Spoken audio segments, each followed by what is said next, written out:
Simcha B'Tov Levav, on se prépare à Yud Shvat, on n'est pas encore Yud Shvat, mais on se prépare à Yud Shvat.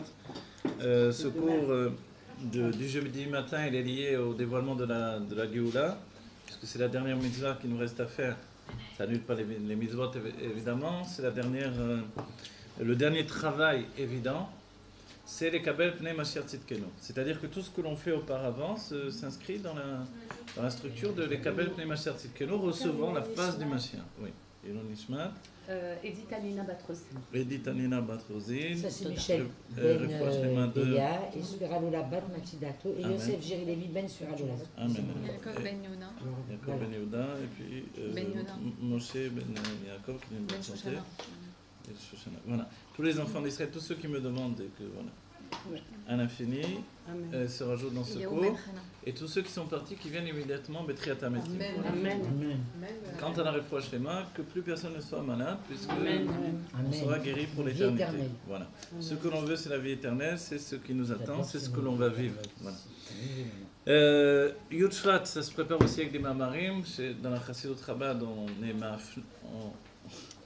est mafnim et ta'inyanim, c'est-à-dire on intériorise des sujets. Yud Shvat, c'est aussi un Mahama. Yud Shvat, c'est le jour de la Istalkut du Rabbi Rayatz. Okay. Il y a un Mahama qui correspond à ce jour-là, celui que le Rabbi Rayatz a transmis, un Mahama qu'il avait fait auparavant pour la Iloula de la Rabbanite, vous voyez, de la Rabbanite. La Rabbanite Rivka. Voilà, la Rabbanite Rivka, exactement. La femme du Maharash. Voilà, la femme du Maharash. Et en même temps, finalement, ce Mahama, il correspond à sa propre Istalkut aussi. Ça, c'est extraordinaire en soi. Le Mahamar, c'est un Mahamar de transfert entre deux Nessiout, puisque le Rabbi ne va pas dire immédiatement un nouveau Mahamar. Quand on attend la Nessiout du Rabbi par le bien d'un Mahamar, le Rabbi va répéter le Mahamar du Rabbi précédent. Okay. Donc le Mahamar, il est célèbre, Bati Legani, qui veut dire je suis venu dans mon jardin. Qui est-ce qui vient dans le jardin? Voilà cette définition.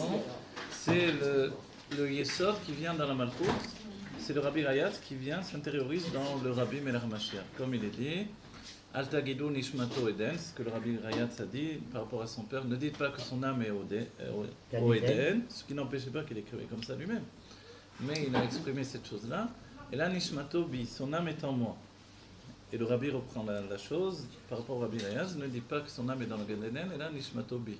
De là on comprend, si on ne l'avait pas compris, que chaque Nessiador contient tous les Nessiador qui ont précédé. Oui. De là, évidemment, son entité est infinie. Non seulement il a une âme générale qui contient toutes les âmes de la génération, mais en plus de ça, voilà que maintenant il contient tous ceux qui ont contenu toutes les âmes de toutes les générations. Mais est-ce que c'est pas la même Neshama à chaque fois? Non, c'est pas la même Neshama. C'est ça qui est intéressant. C'est à la fois l'âme de Moshe avec une nouvelle structure.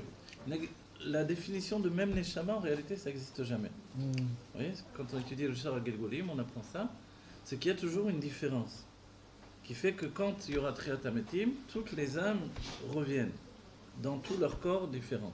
On va dire, mais si c'est la même Neshama, elle ne peut pas revenir dans 50 corps. En fait, oui, parce qu'à chaque fois, il y a une différence. Vous voyez? Ce point de différence fait un nouveau caractère, une nouvelle définition. Moshe Rabbeinu avait le corps de Noach. Il y a la réincarnation du corps de Noach, mais il est son âme particulière, laquelle est la réincarnation à la fois de Moshe lui-même évidemment, mais de Evel, et puis de Shem, et de Seth également, le fils de Adam Arishon. Donc on voit qu'on a plusieurs aspects, à chaque fois on est différent.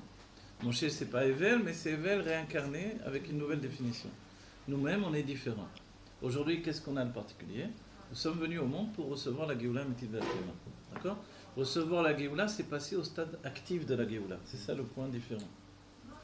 Voilà. Le transfert, il se fait par ce Mahama. Comment le Rabbi est passé du stade de la Iloula du Rabbi Rayatz, le premier Yortzai, la première Iloula du Rabbi Rayatz, au sujet qui préoccupait le monde entier, tous les chassidim, puisque le Rabbi recevait des Mahamarim pendant un an, il a reçu des mamarim du monde entier. Les chassidim ont annoncé avec des pannes, des pignons nefesh qui s'attachaient corps et âme au Rabbi.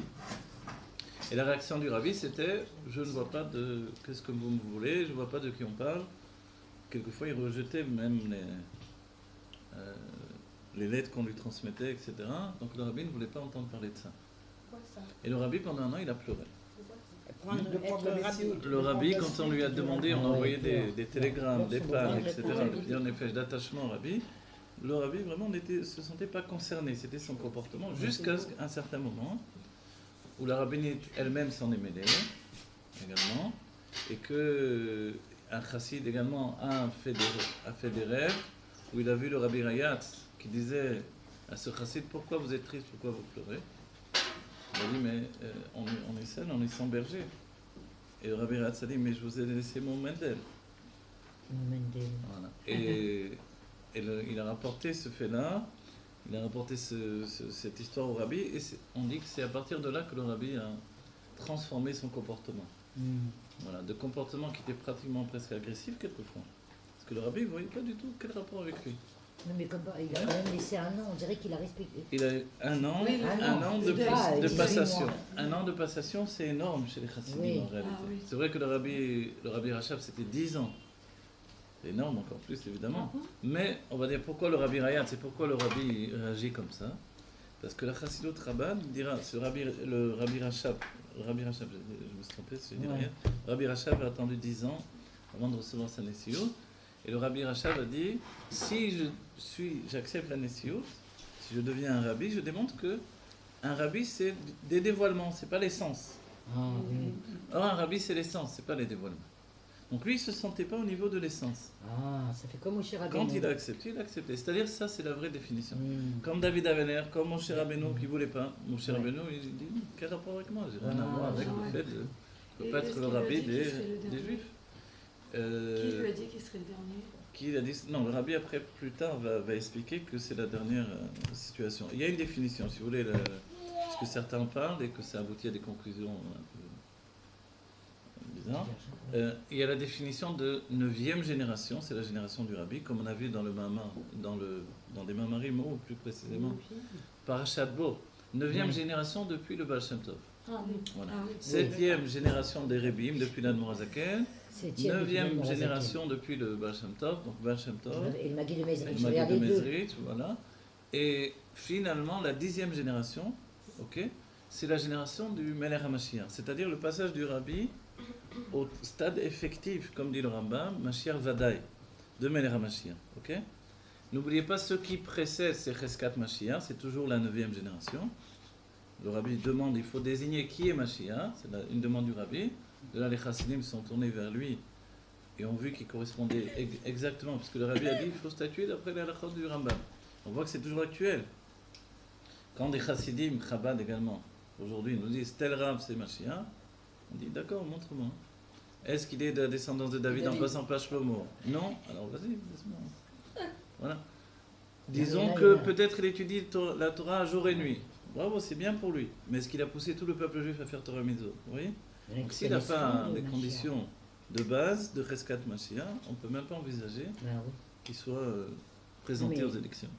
Est-ce qu'il a construit le Présenté aux élections de la royauté. Mais il y en a plein qui sont complètement ignorants. Voilà, c'est pour ça qu'à droite, à gauche se révèle, ça a toujours été dans tous les temps. À droite, à gauche se révèle de nouveau Messie. Voilà, et on annonce par les termes du Rabbi également. Donc il faut également définir, sans aller contre quiconque, chacun avec ses pensées et ses erreurs en cours de chemin. Mais on voit que si la base, et le Rabbi sait bien ce qu'il dit, si ça ne correspond pas au Rambam, qui est le seul posek, le seul décisionnaire de ce sujet-là, les gens disent: parce que de tous les temps, je me rappelle à Jérusalem, tous les jours il y avait un nouveau Mashiach. Alors oui, les secrets là-bas, c'est Mashiach, il est au côté, etc. Bon, ce Mashiach-là qui reste là-bas, ce n'est pas de problème. Mais le Mashiach de tout le peuple juif, c'est pas un inconnu. C'est vraiment une structure qui s'est montée avec le temps, qui s'est installée, qui pousse tout le peuple juif à faire Torah Mitzvot. Concrètement, il n'y a pas une autre personne aujourd'hui, sans enlever le kavod des rabbanim qui peuvent être très grands. Personne n'a fait ce travail. C'est clair et net. Non, mais même le Rabbi, le Rabbi lui-même, il dit: le chef de la génération est le Mashiach. Exactement. Il a dit sa propre bouche. Et le Rabbi, effectivement, nous a prévenus, nous a organisés, et c'est la force du Rabbi Melech Mashiach, c'est la Malchut, de nous dire: le Nassiador, il est toujours le Mashiach chez Badam. Mais est-ce qu'il a pris tous les méchants des précédents, on va dire, potentiels? Ça s'est additionné pour rendre les choses comme ça? tous les potentiels. Ah oui, voilà, c'est ce qu'on a dit juste avant que vous veniez, il me semble, voilà, que le Nasiador, il contient en fait tous les Nasiador qui ont précédé. C'est-à-dire que dans le Rabbi, il y a aussi bien Moshe Rabbeinu que le Or HaChaim HaKadosh, vous voyez, que le Rashi, sans doute qui était évidemment, ce qui lui donne la définition. C'est le Rashi, sur lequel on va ni à droite ni à gauche dans la Torah, qui nous dit que Nasiador ou Kecholador. Le Nasiador, c'est le prince, c'est comme toute la génération. C'est-à-dire qu'il inclut toutes les âmes. Maintenant, on l'a déjà défini dans nos cours, pourquoi on a besoin d'un Nasiador? Pour avoir une âme collective qui représente ce que nous allons être chacun d'entre nous dans la Géoula. Vous voyez? Lui, il dévoile déjà la Géoula, donc il est l'homme de Géoula, qui va nous permettre de passer à l'état actif de Géoula.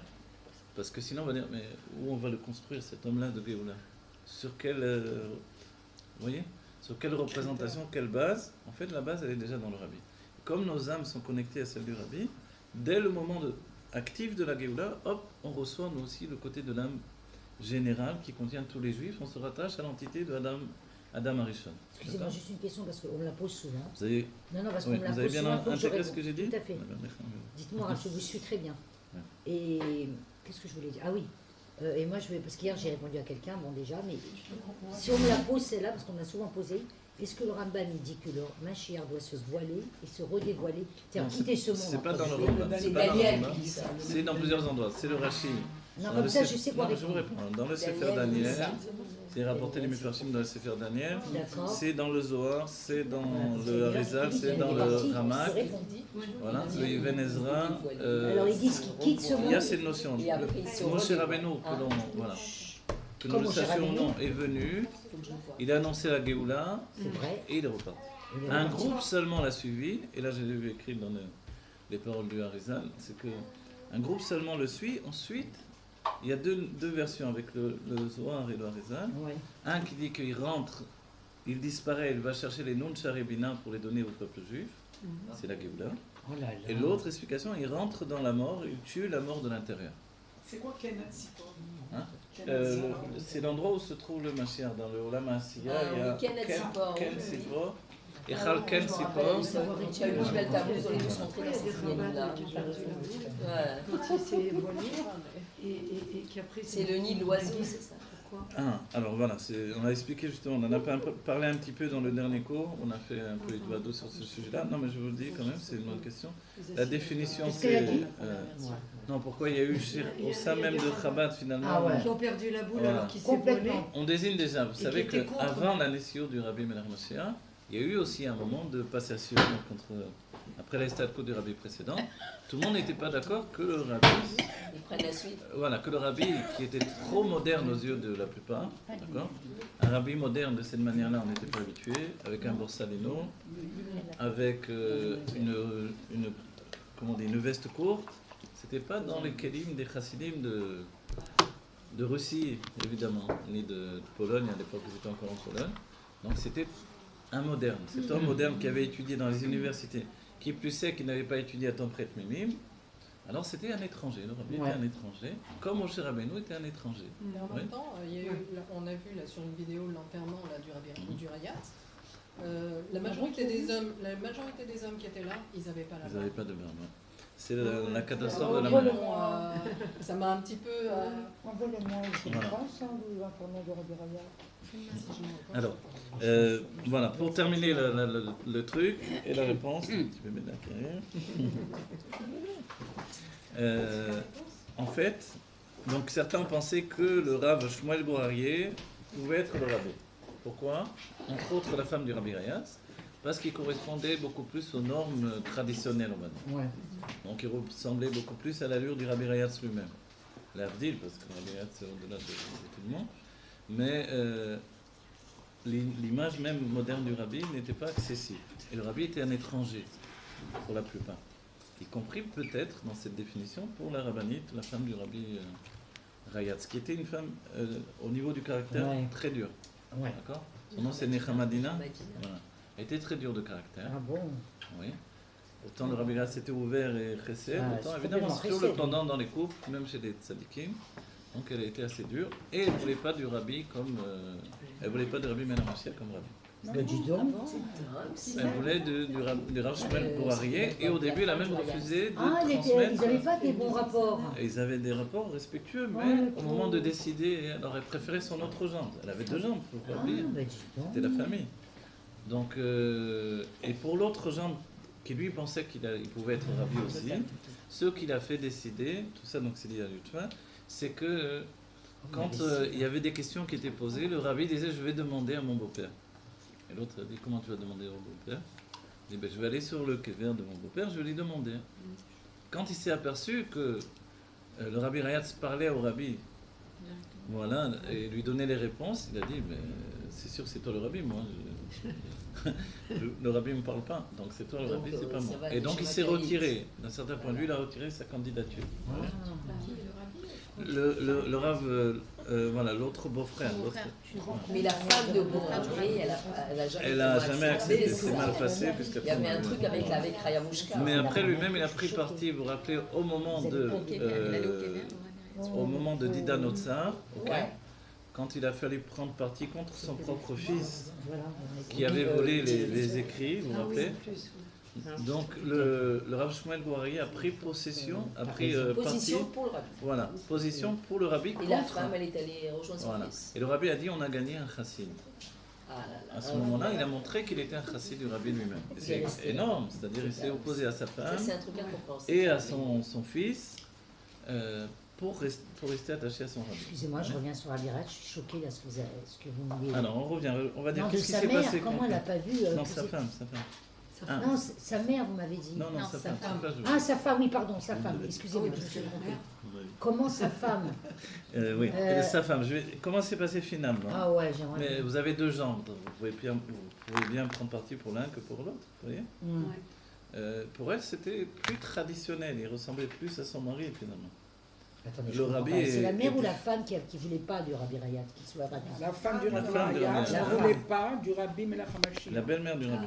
Ah, la la belle-mère. belle-mère. Ah Français, bon, la non, c'est là, je belle-mère. comprends mieux. La fameuse belle-mère. Ah, la mère de la rabbinite Sterna Sarah. Voilà, la belle-mère avec son non, gendre vous avez pas dit ça tout à préféré. l'heure, Moi, ça ira, j'ai qu'un seul genre. Voilà. T'as pas compris. Elle j'ai pas avait entendu son de gendre belle-mère. préféré, elle avait deux filles, donc Ah, voilà. ben voilà, Voilà, bah d'accord. oui. Elle Ben, avait dis trois donc. filles, une qui est partie dans le camp, mais donc elle avait son gendre préféré qui était plus Ah. dans l'image même du rabbi Rayat, Ah, d'accord, ben, le dis Rav donc. Shmuel Gourarié, ok? Et c'est elle qu'elle voulait comme rabbi. Donc quand il a fallu finalement que tout le monde a désigné que c'était le rabbi qui allait prendre la suite, y compris le Rav Shmuel Gourarié, alors, mais vous savez qu'il donnait des mamarim, le Rav Shmuel Gourarié. Ouais. Ouais, c'est un grand. Donc j'ai quand entendu. il y avait la décision de qui allait être rabbi, il y avait le rabbi qui faisait des Idvadouyot, déjà du temps du rabbi Rayat, donc il a continué le rabbi. Et il y avait le Rav Shmuel Gourarié qui disait ses propres mamarim, vous voyez? C'est Donc pas de là c'était, qu'ils sortent des livres on qu'ils avait, ont volés. on avait un aspect comme ça de... Comme il y a eu beaucoup de fois cette situation-là. Alors, et qu'est-ce qui s'est passé? Il s'est passé que bon, le rabbi a été désigné pour être le rabbi, et au moment où on sait où il a été cherché chez la femme du rabbi Rayat, sa belle-mère, le Streimer, qui signifiait qu'il devient lui-même rabbi, ok, qui s'est transmis de rabbi en rabbi, Alors, au départ, elle n'a pas voulu le donner. Et quand il a bien fallu accepter de lui donner, elle n'a pas voulu transmettre le Streimer de son le mari Streimel. Au rabbi. au rabbi. Ouais. Moi aussi, je suis Les choquée. femmes, c'est les femmes. Hein. C'est un spolitique, le Shmuel. On a dit qu'il était cachade, c'était Yadwa, qu'il était un caractère dur. Dina, Nechama, Dina, c'est dur. c'est la sonne Dina. Donc, Donc, elle n'a pas voulu, mais après la pression autour d'elle, etc., on a bien vu que tout le monde acceptait le rabbi comme rabbi, elle n'allait pas s'opposer à l'éternité. Donc, de contre-gré, elle a autorisé le rabbi à venir prendre. Elle était là à côté, et l'autre Stremel à côté aussi, et le rabbi est venu le prendre. Et finalement, le rabbi a regardé le Stremel, il a pris son propre chapeau, il a fait ça, puis il l'a remis. Bravo. Et de là, grâce à Dieu, on a des chapeaux à la place des Stremel. Sinon, on aurait été... Ah bon, c'est là d'où vient le... Voilà, exactement. Bah, il savait que personne ne le mettrait dans cette génération. Si, on a Mais c'est une décision. La décision de Rabbi à ce moment-là. Oui, mais Ouais, les chassidim, ce que l'on appelle. Non, mais les chassidim Yerushalmi, ils portent le Stremel, vous savez. Voilà. Pourtant, c'est les chassidim Chabad. Mais dans les anagotes, ils sont plus attachés au Rabbi Rayat qu'au Rabbi Melach HaMashiach. N'oubliez pas, c'est une révolution, le Rabbi. Ah, comment vous avez dit, qui c'est qui préfère le Rabbi Rayat? Pardon? Qu'est-ce que vous avez dit là? Qu'est-ce que préfère le bras? Jérusalem, ils sont comme ça. Tu préfères le Rabbi Rayatz que le Meir HaMashiach? C'est qui Non, l'instrument? le rabbinite. Ah, Ok. Vous voulez dire quelque chose juste avant? Vous avez bien compris que le chapeau, finalement, il a une désignation également. Le Shtreimel, il reste dans les makifim. C'est-à-dire, on reste, la chassidut en général, c'est les makifim. bravo. Ok? Les makifim, ça veut dire qu'on reste dans le keter, si vous voulez. Là, c'est Mémalé, là. Le rabbi, il désigne par là. Toute l'idée, en Russie, les chassidim portaient des casquettes. Pourquoi? C'est que d'intérioriser les makifim. Par ce chapeau-là, le rabbi l'a expliqué lui-même. On intériorise les makifim. Vous voyez?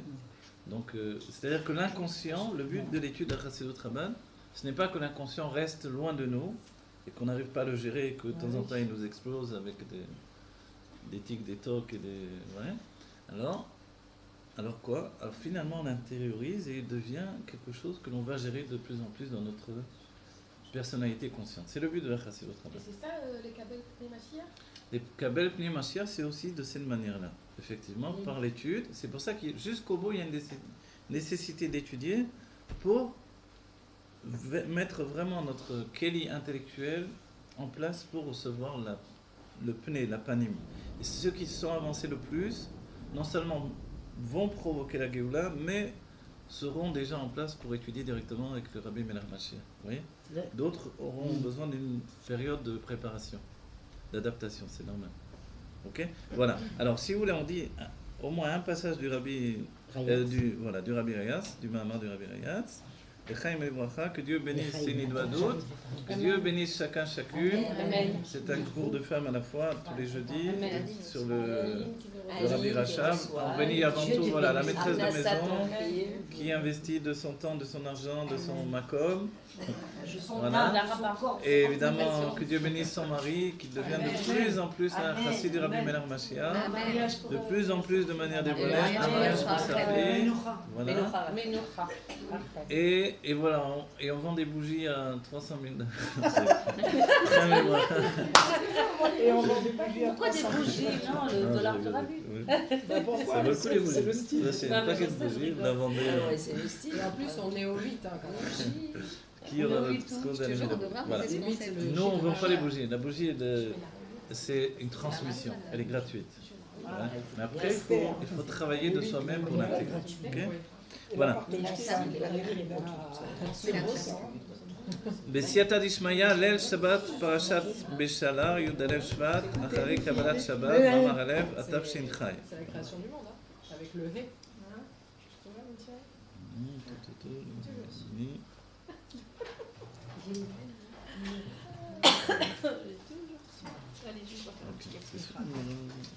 On va faire ça. On va commencer. Allez, on commence par le Dibur Amatrim comme d'habitude. Bat il est gagné à Chotikala, Veitaba Midrash Rabba Memkomo, le gagné, l'Igdunoni, le Makom Shaya et Kari Beatrila. Voilà. Si on dit ce mamar de Tafshin Chai, Tafshin Yudchet, alors finalement c'est pas le mamar de. Vous le voulez? Je vous le Le donne. Rabbi, Le Mamar, Tafshin Chai, c'est ce que j'ai dit la dernière fois. Non, ça c'est Tafshin Chai. Ah, le voilà Tafshin Yud. Ah, je me disais. Cette Mais année, il vient c'est de le une dire. trace, non? Il vient de Non, le dire, voilà, Esther. non, je voulais vous Cette dire un année, petit on kéta. est- Non, je dis juste un petit kéta, au moins, du Rabbi Rayatz. Voilà, je me suis trompé. On commence. Alors. Mais c'est à l'Ishmaïa, Shabbat Parashat Bo, Yud Shvat Tafshin Yud. Voilà. Ça, c'est le mamar du Rabbi Rayatz. Ok? Voilà. N'oubliez pas, le Rabbi prend sa Nessiyut et c'est extraordinaire parce que c'est une définition. Le Rabbi n'est pas Mechadesh dans un premier temps. Il ne donne pas son propre mamar, alors que le Rabbi donnait des sikhot, des enseignements de lui-même, etc. Ok, avec sa manière à lui. La manière du Rabbi était toujours personnelle, elle a continué. C'est-à-dire que les Rabbim n'enseignaient pas comme le Rabbi jamais. Ok, Nidvado des Rabbim, ce qu'on appelle une sikha, c'est pas tellement des enseignements, c'est plus des histoires. Le Rabbi, ce sont des enseignements. C'est-à-dire des enseignements qui recoupent la halakha, à la fois la Torah, les psukim, etc. Et puis également le Rambam, le Rashi. Donc c'est nouveau, ça n'existait pas auparavant. Les Rabbim disaient seulement des histoires. Ok, toutes les histoires, c'est une définition nouvelle. Maintenant, quand le moment où le Rabbi finalement, vous vous rappelez comment ça s'est passé? Non. Pour se plonger dans le moment où ça s'est passé, le Rabbi a commencé à laisser le temps passer justement. On est rentré dans le Yud. Donc Yud, c'est le Rabbi Rayatz. Ok. Oui. on arrive à la fin du Yud, on rentre dans la nuit, donc Ah. on rentre dans Yud Aleph. Voilà. Le rabbi va attendre l'heure Yud Aleph, Maman, je la 11h du soir, d'accord? Le rabbi va attendre 11h du soir pour que 11 tous... heures. Oui, C'est pour 11 passer la heures. nuit. Dans Lyon, c'est aujourd'hui. Mais c'est pour ça. Non, Oui, non, c'est non, aujourd'hui. c'est ce Aujourd'hui, soir, c'est elle peut-être, disait c'est ce Jude. soir. Non, Ce soir. non, Aujourd'hui, c'est c'est demain soir, peut-être. non? c'est demain soir. Demain soir, Oh, c'est... Non, non, non, c'est ce Mais soir, non, elle c'est dit. ce soir. Mais non, C'est ce ce soir, soir. c'est demain. Ce soir, c'est C'est demain. ce soir, c'est Ah, Yud. c'est Yud, ah oui, Yud, c'est ce soir c'est et Yud. vendredi. Et Vendredi demain... soir, c'est Yud Oui, oui, Aleph. ce soir c'est Yud et Shabbat c'est Yud Aleph. Ah, Voilà, on va parler de Yud Aleph. Très bien. Alors on reprend. Elle est née, Yud. Oui. Oh là Ouais, là. le Yud c'est la Iloula, le Yud Aleph c'est la prise de Nessio. Oui, je Elle est sais. reliée avec C'est- le Rabbi Rayat, ça? Voilà. On va dire que le Yud il devient hors les Yud Aleph pour nous d'un certain point de vue. Voilà. Voilà. Dans le C'est bon, vous êtes là? À côté de Barton. Très bien. Ok, au moment de prendre la Nessiut, il s'est passé, je vous dis comment ça s'est passé.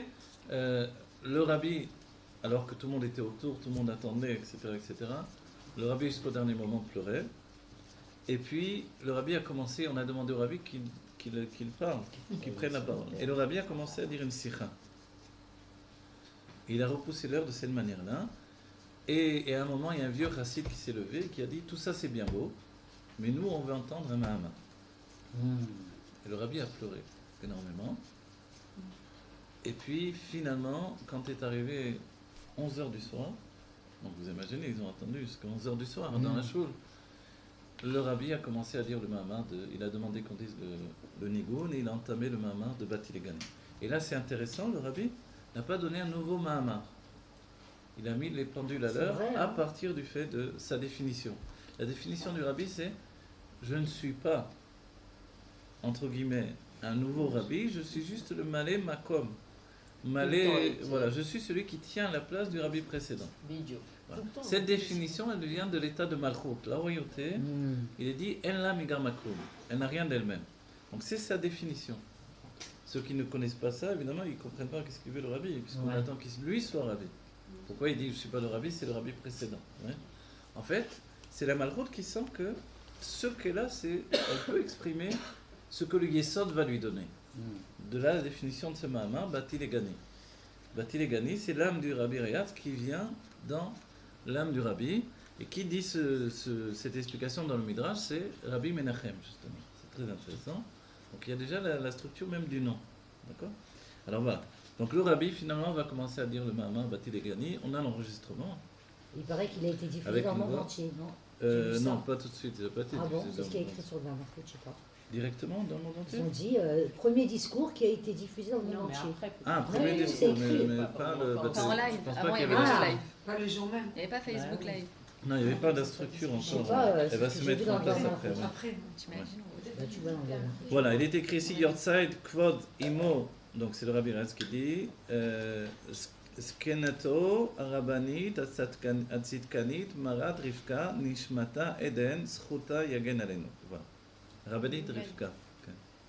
Ici, les Rebim expliquent. Non, je ne vais pas rajouter l'explication. Bati Legani Achoti Kala. Bati Legani Achoti Kala. Je suis venu dans mon jardin, ça vient du Shirachirim évidemment. Ok. Et quand le Rabbi le dit, c'est une voix extrêmement douce, si vous avez entendu. Bati Legani Achoti Kala, très très douce, merveilleuse. Ok. Donc Achoti Kala, ma sœur, ma fiancée. Vous voyez la définition de sœur. Dans le Shirachirim, on dit que Shlomo va donner la définition d'amour entre un homme et une femme qui passe par tous les stades. À la fois mon aimé, à la fois ma sœur, ma mère, non. à la fois ma mère et à la fois ma fille. Tous les niveaux. Vous voyez? Parce que ce sont des niveaux d'amour différents et tout simplement des sphirotes différentes. Vous avez compris? La fille est au-dessus de la mer. La fille est au-dessus de la mer dans le Seder, je ne me rappelle plus. Il faut voir, je vous dirai. Mais il n'y a pas tellement de dessus ou pas dessus, c'est des définitions différentes. Ouais, Ah voilà. oui, c'est. Si vous voulez, on dira toujours, on peut dire que la Bina est plus élevée que la Malchut. La fille, ça veut dire la Malchut, vous voyez? Tout dépend où on se place. Donc le fiancé se place toujours dans la définition de Zeranpin. D'après la Kabbalah, Zeranpin enfante la Malchut. Donc le fiancé enfante la fiancée, si vous voulez. Vous voyez? Ok? Mais le mari donne naissance à sa femme. Comment il lui donne naissance? Tout simplement. Après, on verra que la femme donne naissance à son mari également. La définition, elle est que l'existence du mari vient de la présence de la femme.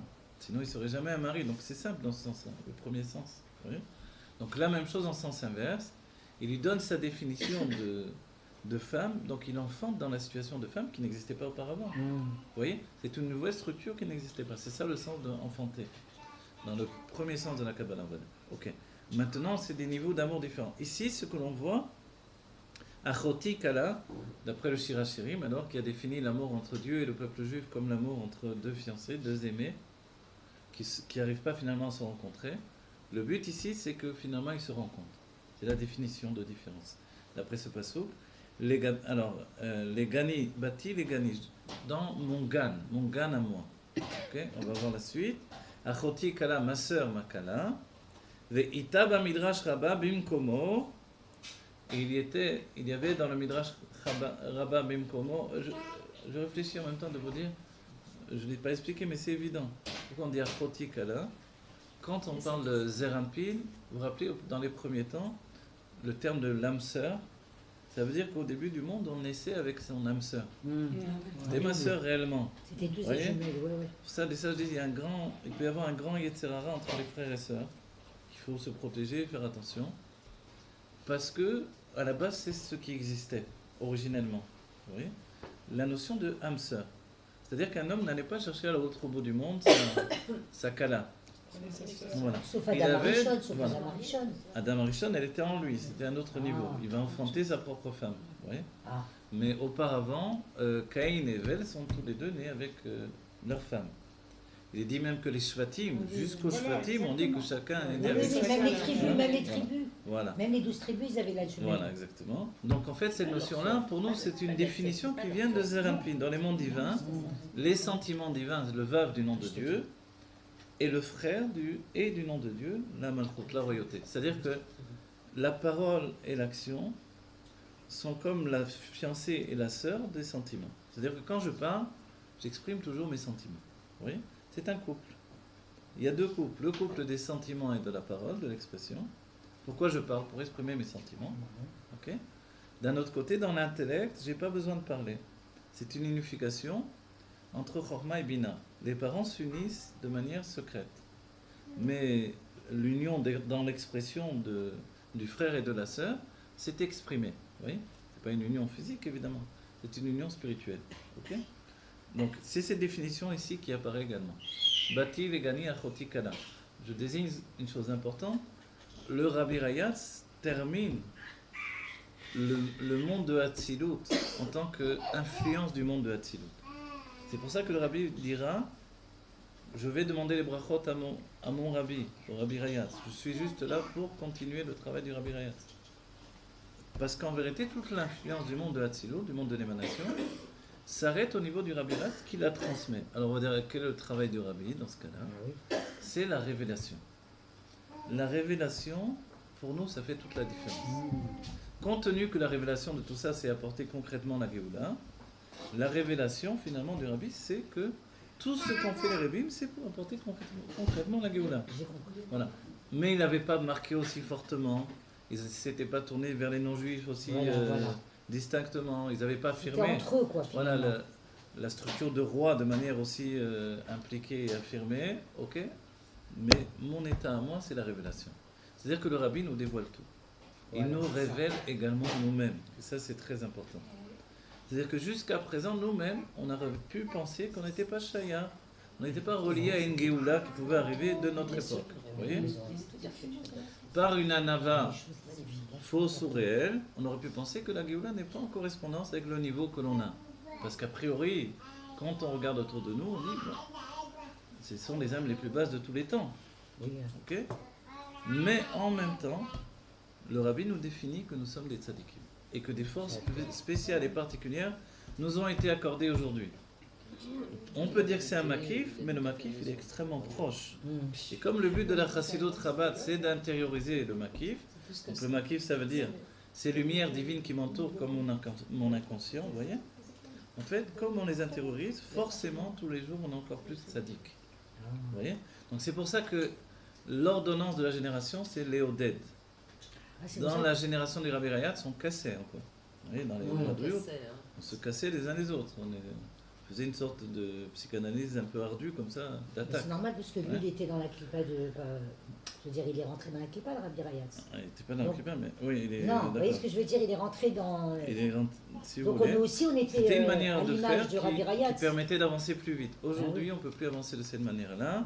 On brise les hommes qui ne travaillent plus dans le cave de la mer Héroute, ne travaillent plus dans l'amertume. Donc, en fait, le travail de la génération s'est renforcé. D'accord ? C'est pour ça que les coachs marchent tellement dans le monde, qui se font très bien payer. On paye des gens pour qu'ils m'encouragent. C'est extraordinaire quand on y pense. À quoi faire? À quoi faire? Oui, mais si on suit le Rabbi, En fait, la source, c'est le rabbi. Rab, je vous pose la Voilà, question. première chose, vous avez raison. La La première chose, avoir une nouvelle estime de soi. Le problème de toutes les générations, le problème des générations passées, c'est finalement, qui plus est, après la Shoah, ça a été la perte de l'estime de soi. Okay? La perte de l'estime de soi fait que dans notre génération, on doit retrouver, réintégrer l'estime de soi, qui fait que l'on peut exiger des besoins personnels que l'on n'osait pas exiger auparavant. D'accord ?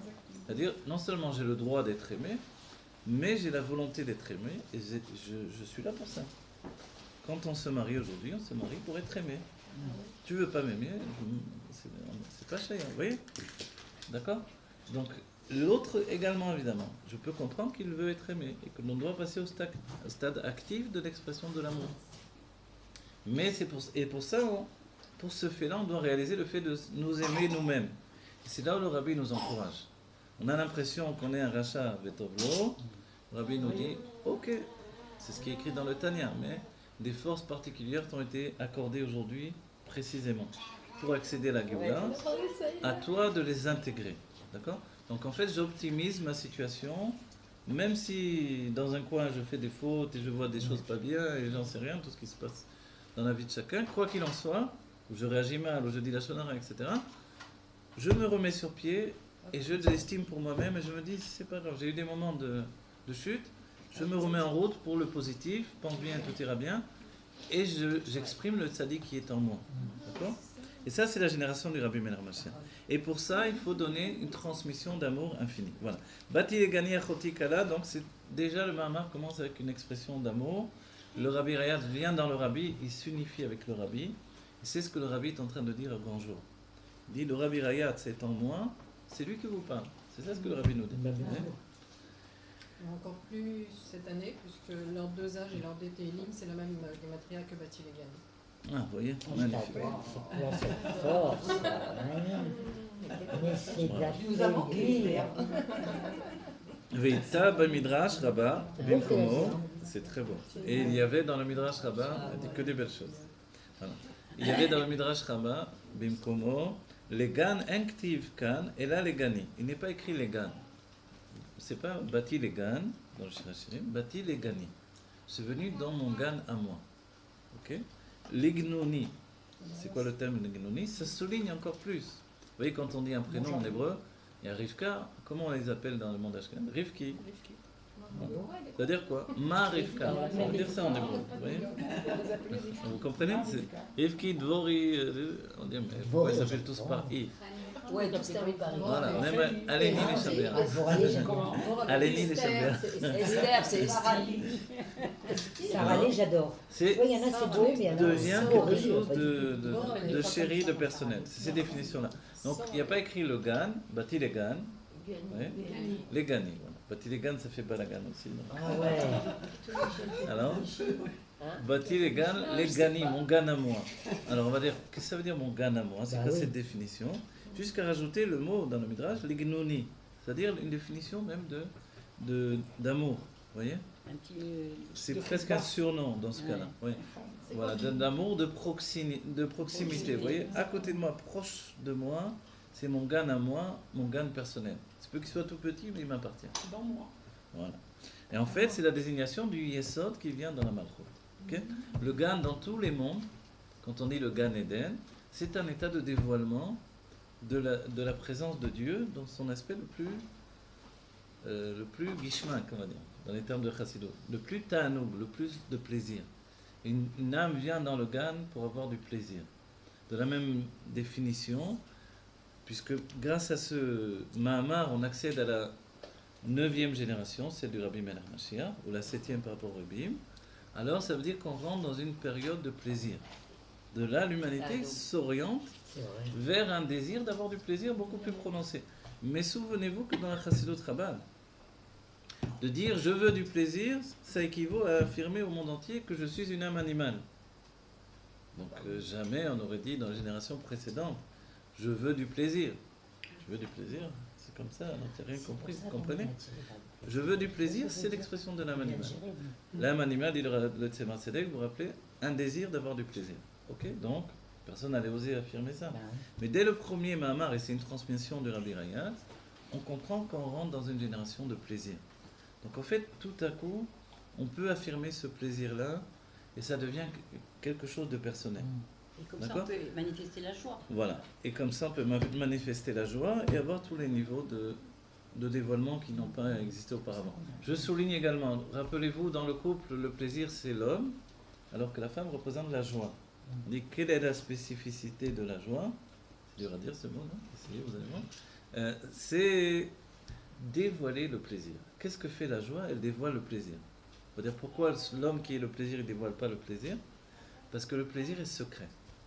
Le plaisir est un abandon, c'est le contraire de l'expression. Vous voyez? Donc on a souligné assez souvent le fait de se relier à son plaisir et d'aller doucement vers le plaisir. Le plaisir est secret, kol de mama daka. Le travail de la femme, c'est d'accéder au dévoilement du plaisir. Le rabbi est féminin, la malchoute est féminine. Il occasionne pour nous la définition du dévoilement, de la révélation du plaisir. Vous voyez? Donc le rabbi travaille vers un dévoilement, une révélation du plaisir. Et là, on rentre dans une nouvelle génération. C'est la 7e génération, donc la révélation, la malchoute, et également la 9e qui précède l'état de 10 de perfection qui nous entraîne vers la Géoula. Okay?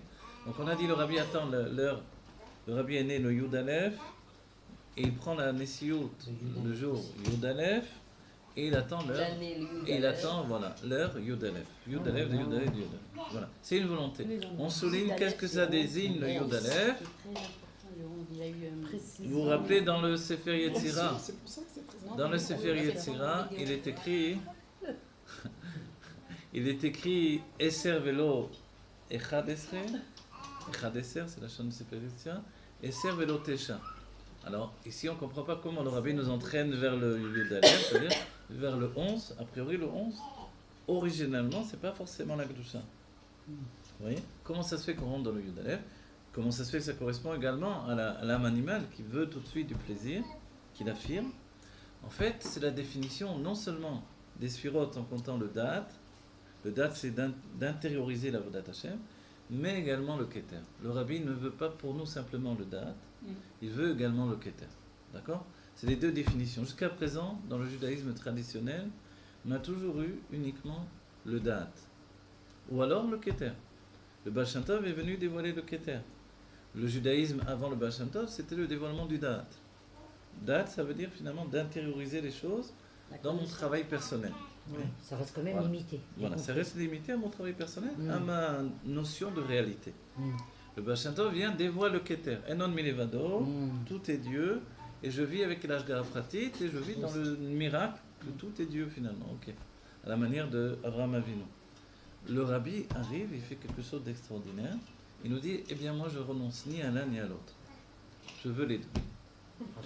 D'accord? Et ça c'est extraordinaire, ça n'existait pas. De là le chapeau rond, ok, mais ensuite il tombe. Ah ouais. Ça c'est le date, le chapeau lui-même c'est le keter, vous comprenez? Voilà. Donc en fait c'est ça, on ne renonce pas au keter et on ne renonce pas au date, on veut les deux. Alors qu'est-ce que tu veux? Mais je veux la Géoula. C'est ça la Géoula.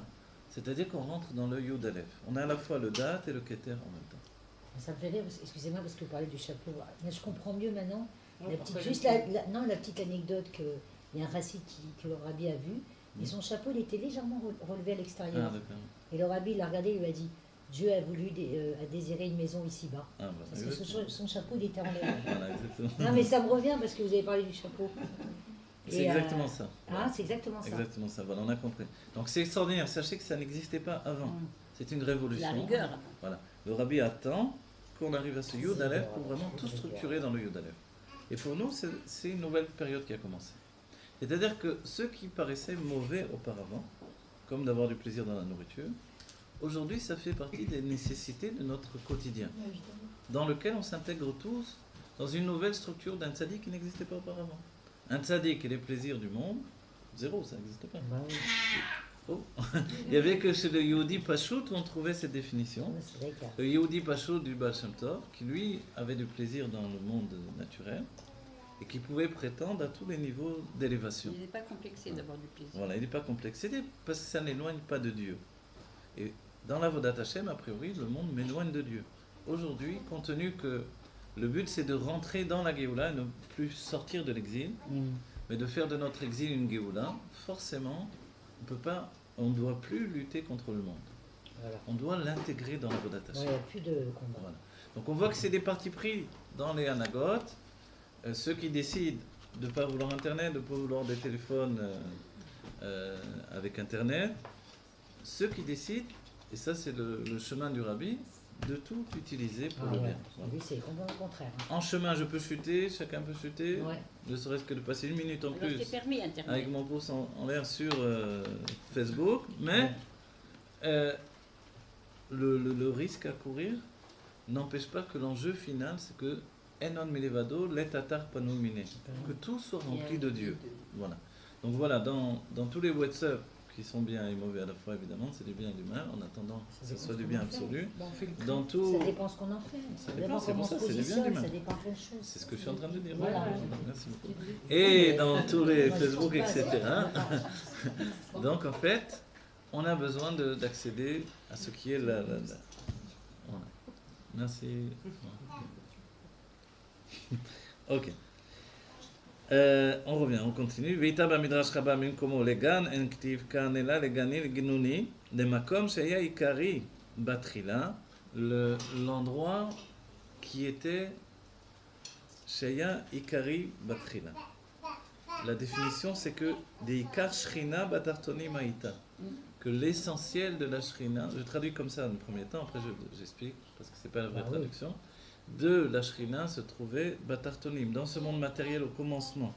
C'est-à-dire que quand le Gan accède au dévoilement du Yesod, finalement, donc de l'influence divine, et que l'expression donne cette expression de l'influence divine, donc on accède à l'état de plaisir, l'homme va jouir de ce plaisir-là. En fait, au début du monde, c'était comme ça. Le monde était un monde de plaisir absolu. Pour accéder à ce monde de plaisir absolu, il y avait ce qui s'appelle Ikar Ashrina. Ikar Ashrina, c'est pas juste la définition de la Shrina, c'est vraiment le dévoilement des Makifim, du Sovev Kolanmin qui dépasse tous les mondes, d'un Sovev qui n'est peut-être pas en relation avec les mondes. C'est-à-dire une lumière qui n'est pas au commencement prévue d'être intériorisée dans les mondes, et qui pourtant se trouvait déjà présentement dans le monde. Pourquoi? On l'a déjà expliqué dans les cours, vous vous rappelez? Parce que pour apporter la sensation du monde matériel, le Maor est rentré à la place du luminaire, selon les termes de l'Admorazaken. Donc finalement, l'essence s'est projetée pour que le monde matériel puisse exister. Mais là, dans la première définition de Gan, on n'est pas encore dans le... Oui, le Maor luminaire, c'est la traduction, mais la vraie définition qu'il y a derrière ça, c'est l'essence en fait. Parce que le Maor, c'est un niveau. L'essence n'est pas un niveau. Le Maor, c'est encore un dévoilement de l'essence. Voilà, le Maor, c'est encore un dévoilement. La vraie définition, c'est que l'essence s'est projetée, l'intimité profonde de Dieu, pour que le monde matériel puisse exister. D'accord? Ça va? Vous décrochez ce que ça Ouais, mais pas trop. Alors, mais ça c'est important de comprendre. C'est-à-dire qu'au début du monde, en termes simples, la Géoula était déjà là. Vous comprenez? C'est ça que ça veut dire, simplement. C'était un monde de plaisir absolu avec une Géoula qui était déjà présente. On va dire, alors qu'est-ce qui... Alors pourquoi? Pourquoi la faute d'Adam Rishon et pourquoi, etc., etc. Qu'on ne me dise pas c'était une erreur, un accident de... Bien sûr, il avait tout organisé, alors pourquoi? La réponse, elle est que l'individu n'existait pas. Vous n'existez pas. Moi non plus. L'individu ou la Vous parlez de l'individu, c'est la conscience individuelle n'existait pas encore. Ah oui. Comme la conscience individuelle n'existait pas encore, vous savez, il y a le passo qui dit, une phrase des sages plus précisément, Bekol makom she'ata motze gdulato, sham ata motze amvratanuto. Dans chaque endroit où tu vois sa grandeur, là-bas tu vois un avas, son humilité. C'est-à-dire que le désir de Dieu, c'est pas de rester dans les notions générales. C'est de s'investir dans l'infiniment petit. Par rapport à Dieu, l'infiniment petit, c'est nous. Pas simplement le petit moustique ou le petit oiseau, c'est nous. Mais cet infiniment petit dans lequel Dieu s'est investi fait que chacun dévoile un aspect différent. Et ça, c'est extraordinaire. Et c'est pour ça que cette première Géoula, qui était une Géoula générale, elle ne pouvait pas suffire à l'intention de Dieu qui était de faire Dira Batartonim. La Dira Batartonim, faire une maison ici-bas pour Dieu, qui est, on les mashlim, ota par la Géoula Métit Vashlema, ne passe que par la naissance de l'individu. La naissance, ça veut dire par la conscience de l'individu. Vous comprenez? Et c'est pour ça qu'à nouveau, on remonte l'estime de chacun. Chacun est le chéri de Dieu. Vous voyez, c'est les paroles du Rabbi, les définitions que le Rabbi a dit. Chaque juif est un diamant. Donc un diamant, c'est pas rien. Ça coûte des milliards peut-être. Un gros diamant, ça peut coûter des milliards. Ouais. Dans la Géoula, on va avoir des diamants. Comme on a dit, les portes du temple de Yerushalayim, du Beth Amikdash, vont être en diamant. Donc évidemment, c'est d'une valeur inestimable. Et tous, on aura des diamants plein la poche. Aujourd'hui, notre diamant dans la poche, dans la définition du Rabbi, c'est que par le monde matériel, on peut toucher l'essence de Dieu. Ça, c'est le diamant que j'ai dans la poche. Moi, je crois qu'on saura, excusez-moi avec le respect, moi, j'aurais pas fait comme ça, j'aurais dit, nous sommes le diamant. Pourquoi dans la poche? Ça veut dire que, s'il est dans la poche, c'est qu'il est séparé de moi. Ok, d'accord. Le Alors, Rabbi a dit, je suis le diamant. Non, mais les deux sont, c'est deux enseignements du Rabbi. Ah bon, si c'est le Rabbi. C'est deux enseignements du Rabbi. Il n'y a pas qu'un truc. C'est-à-dire que toujours, et il y a plusieurs aspects sur une chose. Ah ouais. Ne vous arrêtez pas à une seule définition, parce que si quelqu'un vient vous contredire cette définition, vous n'avez plus rien. Donc en fait, il faut être habitué que le divin se dévoile sur plusieurs aspects. Oui, mais parce que comme on parle de l'essence, voilà, j'ai eu cette réflexion. Mais l'idée de l'essence, l'idée du diamant dans la poche, c'est que par Torah et Mitzvot, dans le monde matériel justement, on s'attache à l'essence de Dieu. Oui. Ça, c'est mon diamant. Et le Rabbi dit à chaque instant, je ne vais pas le regarder, mais je sais que j'ai un diamant dans la poche. En d'autres termes, je suis très riche. Si nous sommes très riches, qu'est-ce qu'il nous reste à faire? Passer au stade de révélation, dévoiler la richesse que l'on a. La richesse, elle est spirituelle et elle est matérielle. Les deux niveaux sont dans notre vie. À nous de les dévoiler. De la même manière que la Géoula est déjà là, à nous de la dévoiler. Notre richesse est déjà là. Le Rabbi l'affirme clairement. C'est pas qu'on va être riche, chaque juif doit être riche, et chaque juif est déjà riche. C'est les paroles sont les paroles du Rabbi. Voilà. Donc si je suis riche, où sont mes millions? Voilà. Alors je dois avoir la émouna que dans mon compte en banque, il y a déjà des milliards. Voilà. Vous avez vu, c'est une grande différence. Voilà. Alors jusque-là tout va bien, mais ensuite,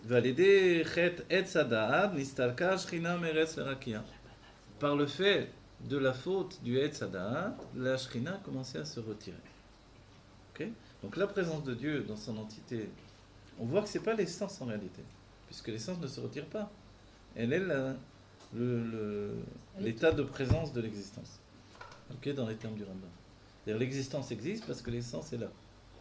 Si l'essence se retire, il n'y a pas d'existence. En fait, ça ne veut rien dire, du coup, l'essence ne peut pas se retirer. Oui? Voilà. Donc en fait, alors de quoi on parle dans ce cas-là? Ikar Shrina, c'est quand même pas l'essence. Mais c'est déjà un dévoilement d'un makif, d'une lumière extrêmement élevée qui n'est pas en rapport avec les mondes a priori, ou qui entoure les mondes. D'accord?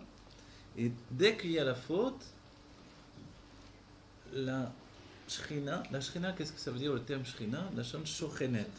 C'est le dévoilement divin qui réside. La Shrina pour nous, c'est tous les moments où je dévoile Dieu. Alors là, c'est la Shrina, ok? Le contraire que Dieu préserve s'appelle Galut Shrina. La Shrina se retire. Donc elle se retire Mi-Eretz la Rakia. Depuis la terre, où elle vivait, donc on parle ici dans un premier temps, dans la première idée du monde matériel, où il y a un Gan Eden également. Ensuite, il y a un Gan Eden dans le monde de Yetzira, il y a un Gan Eden dans le monde de Bria. Adam Arishon, à ce moment-là, a la tête dans le monde de Bria, le corps dans le monde de Yetzira et les pieds dans le monde de Assia. Comme le Malach Matat, il y a la même structure, vous voyez? L'ange Matat, d'accord, ce sont des Rachitevot, vous vous rappelez? Chanor.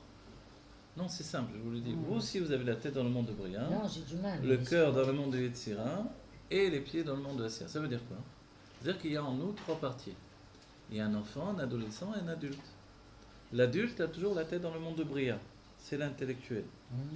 Le cœur dans le monde de Yetzira, c'est le sentimental. Et les pieds dans le monde de l'action, c'est normal. C'est l'enfant qui est en nous. Vous voyez?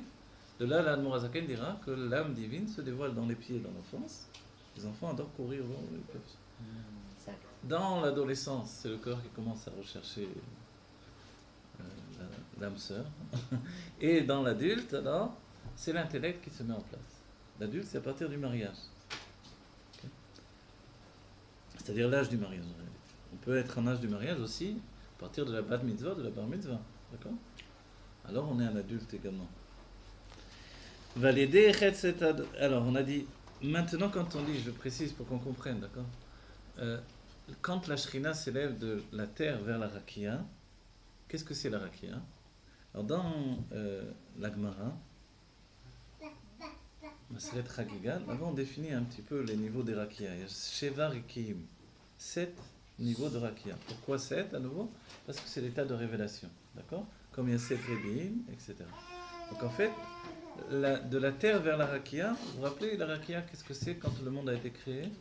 Dieu d'abord a donné le dévoilement de la lumière divine, laquelle représente également le dévoilement du Chesed, qui est, on va dire, illustré par l'idée de l'eau, tout simplement. Et il y a les eaux supérieures qui se retrouvent aussi bien en bas qu'en haut, à l'image de ce que l'on vient de voir. C'est-à-dire le Ika Shrina Batartoni Maïta. Tout à coup, Dieu décide de séparer les eaux. Okay? Quand il sépare les eaux, il y a les eaux supérieures et les eaux inférieures. Ce qui correspond pour nous à Dat Elion et Dat Tarton. La conscience supérieure qui fait que tout est Dieu, et la conscience inférieure qui fait que tout est moi, tout est ma perception. Donc a priori, on peut même accéder à l'idée que Dieu n'est pas dans ce monde-ci. Donc en fait, c'est ça la Rakia. Donc forcément, quand on dit qu'il y a 7 niveaux de Rakia, c'est que entre le Dat Tarton et le Dat Elion, cette conscience inférieure où tout est moi, selon ma perception, et le fait que tout est Dieu, il y a des niveaux successifs. Il y a 7 niveaux. 7 niveaux de révélation. Okay? Donc en fait, ces 7 niveaux, on pense bien que quand tout à coup la Shrina se retire, elle entraîne avec elle une conscience divine qui fait que auparavant, je ne pouvais pas me ressentir comme un être à part entière. C'est-à-dire l'individu dont nous avons parlé n'existait pas encore tant que la Shrina était là. Parce que la lumière était trop importante, elle ne laissait pas l'apparition de l'individu. L'image donnée par les Rebbeim, elle est simple. Quand je suis devant le roi, que je sois un paysan ou un ministre, c'est pareil. Oui, devant le roi, le ministre à côté du paysan, ils ont le même... ils sont pareils. Oui. Le roi il peut dire au ministre, va dans le champ, tu m'apportes un chou. Et au paysan, vas-y, tu vas me dire qu'est-ce qu'il faut faire dans la prochaine guerre. Le ministre veut dire, mais c'est moi le ministre de la guerre. Et le paysan il veut dire, mais moi je suis juste un paysan. Mais si le roi a décidé, c'est possible. Les rois ont fait des choses comme ça. C'est-à-dire qu'il n'y a pas d'échelle de valeur. Et c'est même un interdit de la Torah, comme il s'est passé avec celui qui a manqué de kavod à David Améler, vous vous rappelez, le premier mari de Bathsheba, okay, qui a cité son maître devant le roi. Un autre, il a contredit le roi en citant son propre maître. Et là, il était chayav mita. Il était passible de la mort. Ouais. C'est pour ça il aurait dû le tuer directement. Non, mais David n'a pas voulu. Mais David l'a envoyé. L'a envoyé dans les premières lignes, mais parce qu'il a pensé que les gens allaient croire qu'il allait le tuer pour lui prendre sa femme, avec laquelle il n'avait jamais consommé le mariage, et qu'il avait donné le guet. Donc le mariage était nul en vérité. D'accord? Pour dire ça entre parenthèses.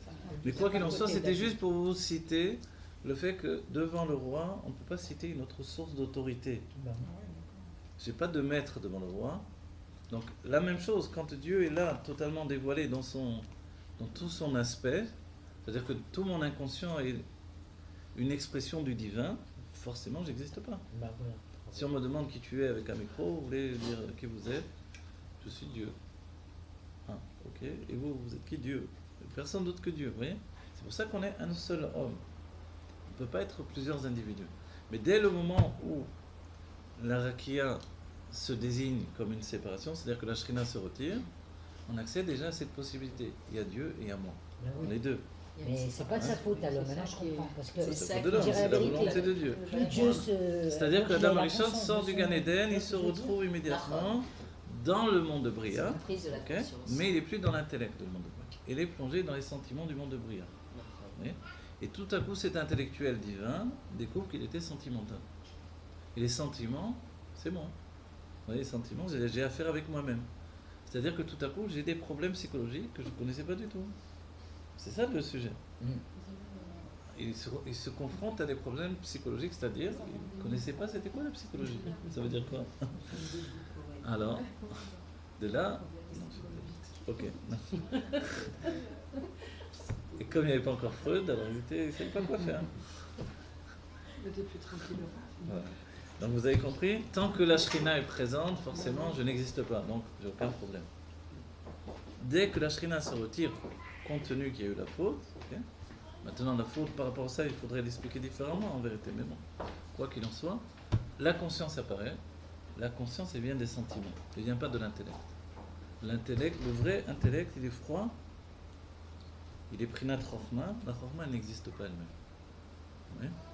Quand on attend des fois d'un homme de donner son avis, il n'a presque jamais envie de donner son avis. Pourquoi? Parce qu'il a son côté de dire j'existe pas. Fais comme ça te fait plaisir. La plupart du temps, il dira ça. Décide-toi. Alors après, il apprend qu'il doit décider, mais quoi qu'il en soit, il a ce côté de dire ce qui te fait plaisir. À quel moment on comprend qu'il doit décider? Au bout de 30 ans de mariage, Quand on n'a pas la assez au bout de 40 ans de mariage. Ok. Pourquoi quand on apprend? Non, il y a une notion comme ça, et c'est très masculin. C'est-à-dire que la femme, elle dit, tu veux qu'on aille, on va faire ça. Si ça te fait plaisir, ok. Ouais, il n'y a jamais, moi j'aimerais bien, c'est très rare. Faites du moment que ça lui fait plaisir, sinon moi, ça va, je suis bien là. Quoi. Ouais. Donc il n'y a pas ce mouvement de l'âme. L'âme, elle n'est pas en mouvement, dans le côté masculin. Vous voyez, c'est la femme qui va le forcer vers le mouvement. Okay. Donc en fait, Dieu force le côté masculin à faire un mouvement. Ce mouvement, il va depuis l'intellect vers les sentiments. Adam Arishon, d'un certain point de vue, chute d'abord dans les sentiments du monde de Bria, d'un monde intellectuel. Tout à coup, il n'est pas aussi intellectuel, il est Beit Pa'alut. Tout le côté de Hayeka, quand Dieu lui dit Hayeka, où tu es, qu'est-ce qui se passe, et qu'il est terrifié Adam Arishon, et qu'il ne sait plus comment réagir, etc. C'est ça, c'est qu'il est rentré dans une conscience personnelle qui n'existait pas avant. Pour ça, Dieu lui dit où tu es. Sauf que lui, quand il a fait la faute, elle ne s'est pas retirée la Shrina. Vous voyez ce que je veux dire? Adam Arishon. Non, oui, c'est retiré, c'est de ça dont on parle. Ben oui, Alors, on veut dire donc, que c'est c'est retiré. obligatoire qu'on chute quand la Shrina se retire. C'est pas la faute de l'homme alors. Ah ok, mais c'est parce qu'il a chuté qu'il s'est retiré. Oui, c'est pour Ah, Les deux côtés, si vous voulez. Non, des deux côtés, parce que comment Ouais, il peut y des avoir côtés. un éveil de chute alors qu'il y a bravo Ouais, Alice, c'est ce que je veux dire. Voilà. Non, Non, il a- c'est toujours le même igname, quoi. non mais c'est important, j'ai besoin de savoir On ça. continue, d'accord. Vous avez vu que Dieu est rentré en parole avec eux. Ayeka, c'est comme quand vous voyez en Israël, il dit Maniani, Mashlopta, Manishma. C'est la même chose. Dieu lui dit Mamatsav. C'est quoi ta situation aujourd'hui? Voilà, c'est ça Ayeka. Et c'est vrai qu'auparavant, il n'y a pas de Ayeka. Pourquoi avant il n'y a pas de Ayeka? Pourquoi il n'y a pas vraiment un terme écrit dans la Torah où Dieu parle à Adam Arishon? Parce qu'il n'y a pas de rapport de deux personnes qui discutent, il n'y a pas de deux personnes. Adam Arishon et Dieu, c'est une seule personne. Ouais. Donc dès que le moment où il accède à ses sentiments, il y a lui et Dieu. Ils sont deux. La définition, donc le monde peut commencer à exister. Bereshit, bête. Le Bereshit commence par bête, par rapport au monde de Bria, mais avant, dans l'intellect, il était comme dans un Tzilut. C'est-à-dire il n'existait pas. Vous avez compris? Vous avez du mal? Mais parce que votre esprit est occupé, videz votre esprit. Bah oui, je fais que ça. Trop alors. Ben non, mais il y a beaucoup- Non, c'est assez simple, non? Comme j'explique. C'est-à-dire. Mais elles comprennent. Moi, Donc, j'ai pas envie de regardez, dire, il y a des l'exil, choses qui je sont vous dis dures tout pour moi. simplement, l'exil, tout notre exil, a commencé par cet exil-là de la Shrina, c'est l'exil des sentiments. D'accord? Où est-ce qu'on est en exil dans les sentiments? Pourquoi dans la Géoula, le nom de Dieu devient Yudke Yudke, Bayomahu Iye, Hashem Echad Ushmina? Parce qu'on retrouve l'intellect. Les sentiments de l'intellect sont positifs, les sentiments en eux-mêmes nous entraînent vers la chute. Vous voyez? Vous les entendez chez les enfants. si tu fais ça avec moi, tu es mon copain, tu es ma copine. Ouais. Voilà l'exil des sentiments. Vous le connaissez avec les amis, les amitiés de l'âme animale. Tu me fais ça, alors je serai bien avec toi. Si tu fais pas ça, je suis plus ton ami, je te connais plus. Voilà. Des chantages affectifs qui vont jusqu'aux familles, et même les parents peuvent le faire avec leurs enfants, etc. Ça, c'est les sentiments qui entraînent cet exil-là. Donc vous comprenez qu'il ne pouvait pas exister chez Adam Rishon quand il était dans un intellect soumis à Dieu. Okay, voilà. Excusez-moi, j'avais demandé quels seront les sentiments dans la Géoula. Ce seront les sentiments de l'intellect. Que nous, déjà, on est en train de faire naître aujourd'hui par le biais de la Chassidut Rabbah, c'est ce que l'on désire. Ce sont les sentiments de la Bina. Intellectuel. C'est le Dat, l'affirmation du Dat. Ce sera plus que Chabad. Chorma, Bina, Vedat, on n'aura plus la structure des sentiments. C'est un sentiment mesuré.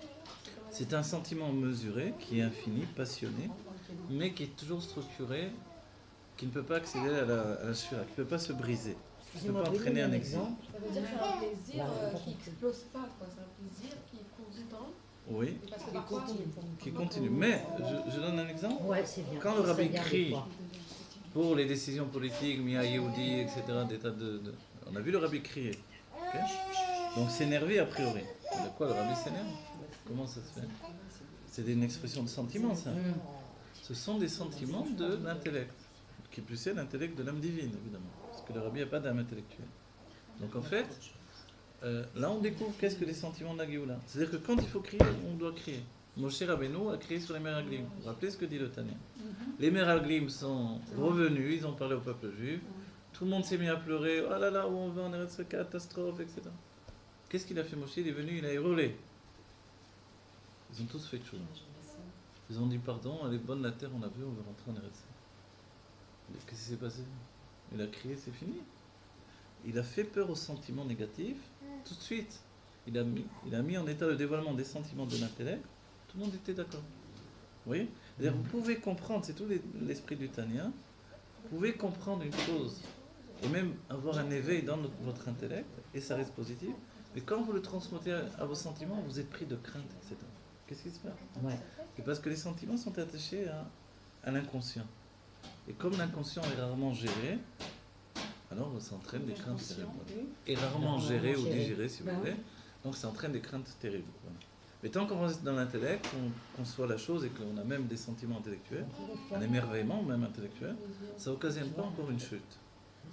Oui. Mais vous avez parlé d'un sentiment négatif qui est cassé par le cri, oui. Et après le sentiment positif se dévoile. C'est-à-dire que tout à coup, c'est le date de Moshe qui prend le dessus, et notre date à nous. Notre date, il doit remplacer les sentiments en termes simples. Il doit être Chabad. Chabad, c'est la Géoula. Ouais, pas pour se mettre en avant, parce que le vrai Chabad, je pense, c'est-à-dire une structure divine qui est un Gan Eden dans tous les mondes où il se trouve. Ça, c'est la Géoula. Dans la Géoula, on sera tous Chabad, tout le peuple juif. Voilà, Chorma bin Avda. Donc les sentiments, ce ne sera plus que le date. Parce que dans le date, il n'y a pas de chute. Excusez-moi, Ravel, parce que moi, il faut que ça rentre dans ma tête, sinon dans nos têtes, enfin, je sais pas. Vous avez donné un exemple, mais bien sûr, mais ça, excusez-moi, Ravel, j'ai pas compris que vous donniez l'exemple de Moshe et du Rabbi. Oui. On n'est pas encore au niveau de dévoiler Moshe en nous, mais je pensais que je rejoignais ce que disait Rivka.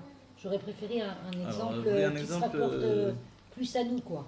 Alors, parce que là, de donner le Rabbi et le Moshe, on sait très bien que quand il parle et quand il tape sur la table, c'est pas un énervement comme on pense. Vous voyez ce que ça, c'est des rabbis. Okay. Alors j'aurais préféré un exemple plus en pensée. C'est-à-dire qu'on n'a pas tellement. Ouais. Ah bon, bah alors si c'est simple. Ouais, on n'a pas tellement d'exemples autour de nous. Mais on va donner l'image d'un père de famille, tout simplement. Okay, un père de famille qui est capable, à certains moments, alors tout le monde est en panique, il prend sur lui de le faire, ça suffit, on se calme, on va faire ce qu'il faut, on va réfléchir et on va s'organiser, ça va, tout va aller bien. Qu'est-ce qui s'est passé chez lui?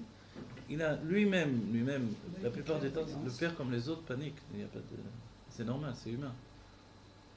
Qui plus est, la panique est contagieuse. Quand les gens commencent à paniquer, tout le monde panique. Mais il y a une qualité qui peut être là chez l'homme quand il a des voiles. C'est une goura qui dépasse même la chokma, c'est un aspect de dévoilement très fort. Il dit ça suffit, on se calme, on voit les choses clairement, on s'organise et on va arranger les choses. Voilà.